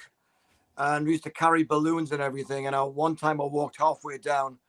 Everybody used to sit down at the beginning, and I walked halfway down, pissed as a rat, and handed my balloon to Ray Jackson, who was center stage at the time. Hey, Mr. Dream Seller. Exactly. Yeah. Yeah, they were fantastic. Yeah. Everyone raves about Fairport Convention, but the great unsung heroes of folk rock are Lindisfarne. Yeah. Yeah, and what Pentangle would be contemporaries Yeah. of them, kind of. Well, they came before, Yeah. really. I mean, Yeah, they were both doing the kind of similar They thing. got the I great thought. guitar team of Renborn and Jansch. yeah. Okay, Jansch. Dave. I was there for those shows too, says Barry. So two Newcastle lads in for the show. And of course, Susie, you've got ancestry all in that area too. Sue's part of the Northwest England. You do come across that in the VC sometimes. You find out later on that two people in the VC actually were at the same concert like 30 years ago. That happened with Mazzy and a few people that have been because Mazzy's a big. Vinyl Richie and I both saw Zeppelin in Golden Gate Park at the Kezar Stadium. Synchronicity. Okay, like me and Rob Walker, we found out our first football match was exactly the same match that we went to. Is that the one where your watch stopped? The same match? Yeah. No, that was later on. Austin 1100. That's right. He got it. Austin 1100. So it's 1100. It's Austin, of course. And isn't that fellow from South Africa? BF Whitehead? Am I wrong? I don't know. We'll have to find out. Somebody didn't figure it out. The mate of Stebbins. Yeah, but he's right. 40, you are catching shade again. Love Age Moondream goes, 40 thinks of himself as a celebrity. This is a Londoner. There's something controversial. Well, this is the same asshole that I called out as an asshole about an hour ago. So it doesn't matter whatever that person says. It doesn't actually matter. Wow. Okay. $5 to see U2 at a club that hosts 500 people. When Boy came out, I went Brooks, and then the next, let's see, this is later. This is 84. The one with Vinyl Richie. But this is I got. Hang on. I saw REM at the Warfield, $13, but my friends let me in, and I got Brooks an autograph by Michael Stipe on the ticket after an after party. Oh wow! And look at how he writes it, Brooks. Hey. Exactly how he sounds on his lyrics. You can't understand what he's singing, and you can't understand what he wrote. So, yeah, but it's all there. Have you got the ticket where Vinyl Richie was in the same audience? Because you could get him to sign it. I do not. I didn't keep all my tickets. Hold on, Dave. Let's take a look. What do we got here? Oh, that was a couple of Lindisfarne tickets that I can put my hands on quickly. Ooh. Okay, ladies and gentlemen, the year is 1978. Nice. I've got an REM one here somewhere. I'm going to try to work out how much it costs. So you guys carry on. I see you got the Incredible Go album by Dexter Gordon, a storied jazz album. A lot of people have that one. Yeah, I have two Lindisfarne albums. I forgot which ones. I do have two. Yeah, I do. The Tune, Fog on the Tyne, and Dingley Dell are the only three you need. I might have. I forgot which ones I have.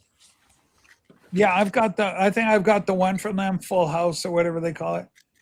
Full House is Fairport Convention. Oh, Fairport Convention, right. Okay, Bruce Springsteen, 1980, what? 1984? Born in USA? 85 at 85, born in USA. This is £14, so that's probably about $19 a ticket. Boy, did prices ever get stupid on us. Yeah. Rolling Stones with Stevie Wonder, $5.50. Okay, here's REM. Let me tell you, this is 1985, and it's £4.50, so about $6. Wow.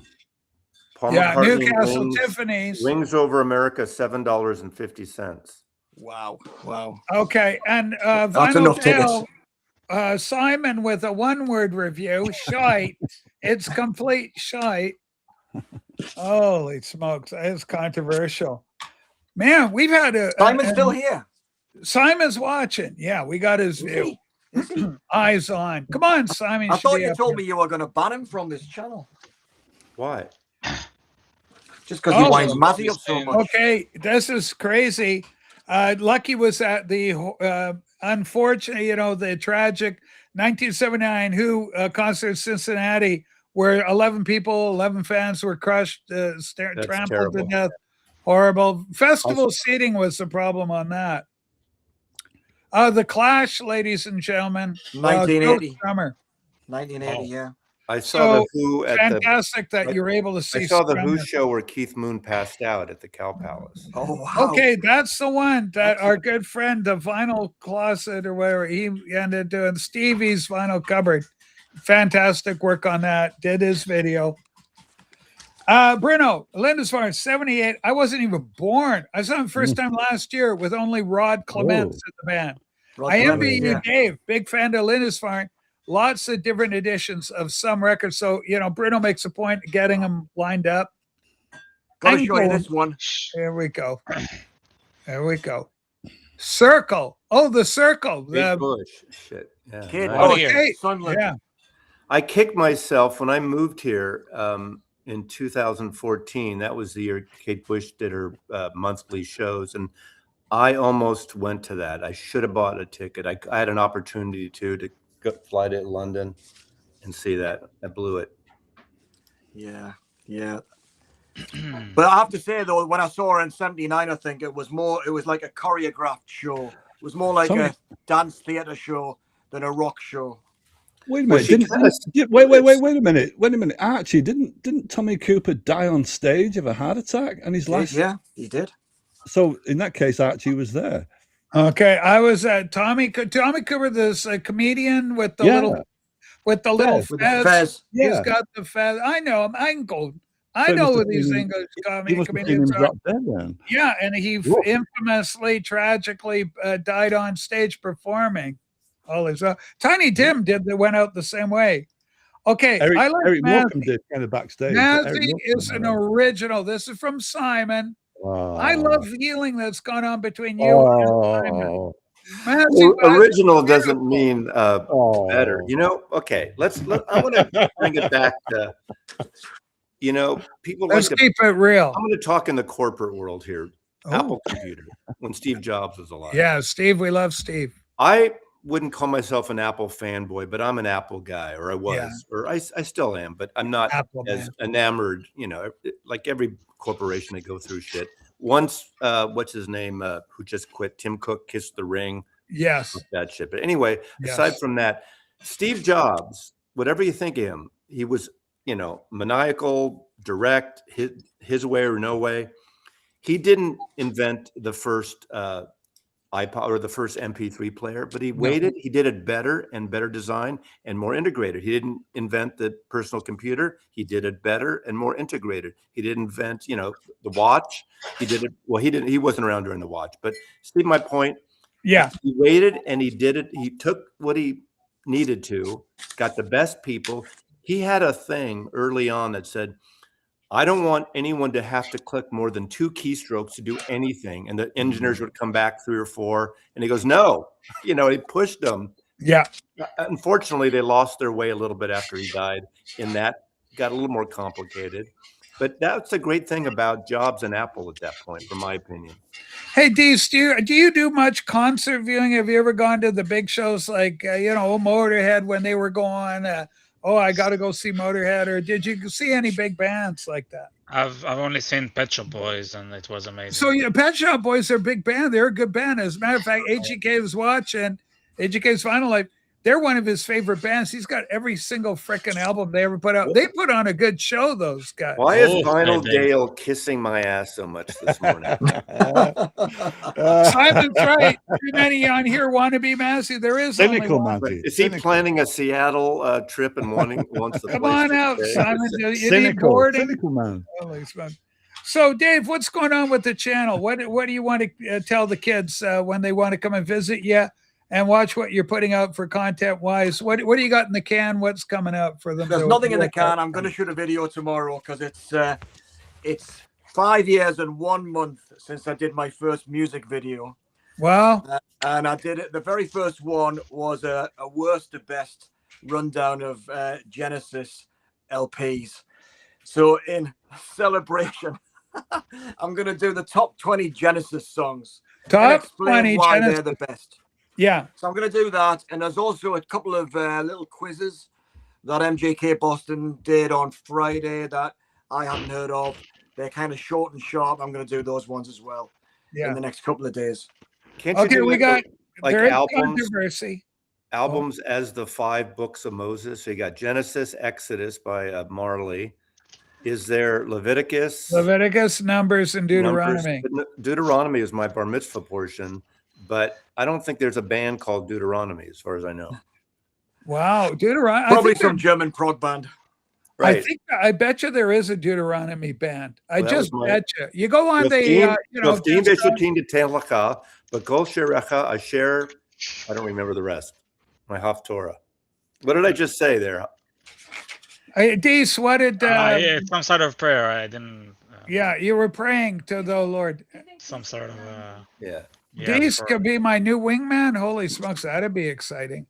He's hard to track down. This kid. I don't mess with Rob. Yeah, Rob. Nobody can match Rob. I forgot now. Are you in Tel Aviv? Yes. Yeah. Do you know? Wow. Do you know? I think I asked you this years ago. Hiram Mekowitz. No, the guy I knew, he was in San Francisco. There's this gay guy who was a chef. He had made a bunch of bakeries. Erez. How many people do you think are in Israel? He owns restaurants and bakeries. Erez. I don't know if he still does, but he had a bunch of really good ones in EREZ. Yeah. Oh, Lechem Erez. Yeah. Can I show one more ticket for Muzzy? Yeah, I know it. Ted Nugent, ladies and gentlemen. No, thank there you. you go. Matt, the Motor City Madman. I do like the Amboy Dukes, though. 77. Hey, Stranglehold's a great song. Come on, come on, baby. Cat Scratch Fever. Yeah, Cat Scratch Fever. And all right. Leviticus was a Swedish Christian metal band in the early 80s. So, and I bet you there's the Deuteronomy. We're getting close. Yeah. And Joel goes, I was in England in 82, and a kid I stayed with, his bedroom decorated in Peter Gabriel era Genesis posters, some of those giant kiss posters. Well, Peter Gabriel was the big costuming and everything that he brought to the band. So he was somewhat iconic and a standout, if you will, in the 70s. But I see by the clock on the wall, we're at our 3-hour tour of duty. Has been a very good one. Dave Atkinson, incredible, controversial, but much love. Controversial, much love. It's kind of like a James Farley vibe. We got Dis all the way from Tel Aviv. Hello, what do you call it? You go Shalom Alechem Shalom. And we've got 4D, of course. Man without a channel. Controversial as well. Has 4D not got a channel yet? 4D is working on it. I'm not interested. He's going to do his own movie-centric channel with comic books. And then, of course, last but certainly not least, the latest Victor and Jack's Final Voyage. Nick Final Voyage. Norman Legend Maslow. Go subscribe to Vinyl Voyage. Voyage. Right now it's live. His next contest, I think, is live right now. So go turn it. This is ending. It is. Apparently it's an epic. It's an epic. You got to watch it straight away. Who's on this one? Who's on this one? I think it's it's Brian from Australia, I think, and I don't know who he's up against. Brian, I'm gonna go watch. Yeah, go on. I'm gonna go watch. So all right, see you guys later. Drop a link. Take care, everybody. We love you. Yeah, if there's a link, see everyone. Someone dropped the link. Vinyl, it's just Vinyl Voyage. Just Vinyl Voyage. The Vinyl Voyage and find him. Okay, thanks. Vinyl Voyage. No barn burner. No barn burner. No barn burner today for you. We look after you. All right, take care. We didn't want to waste that cider. Take care, everybody. We love you. Thanks, Dave. Bye.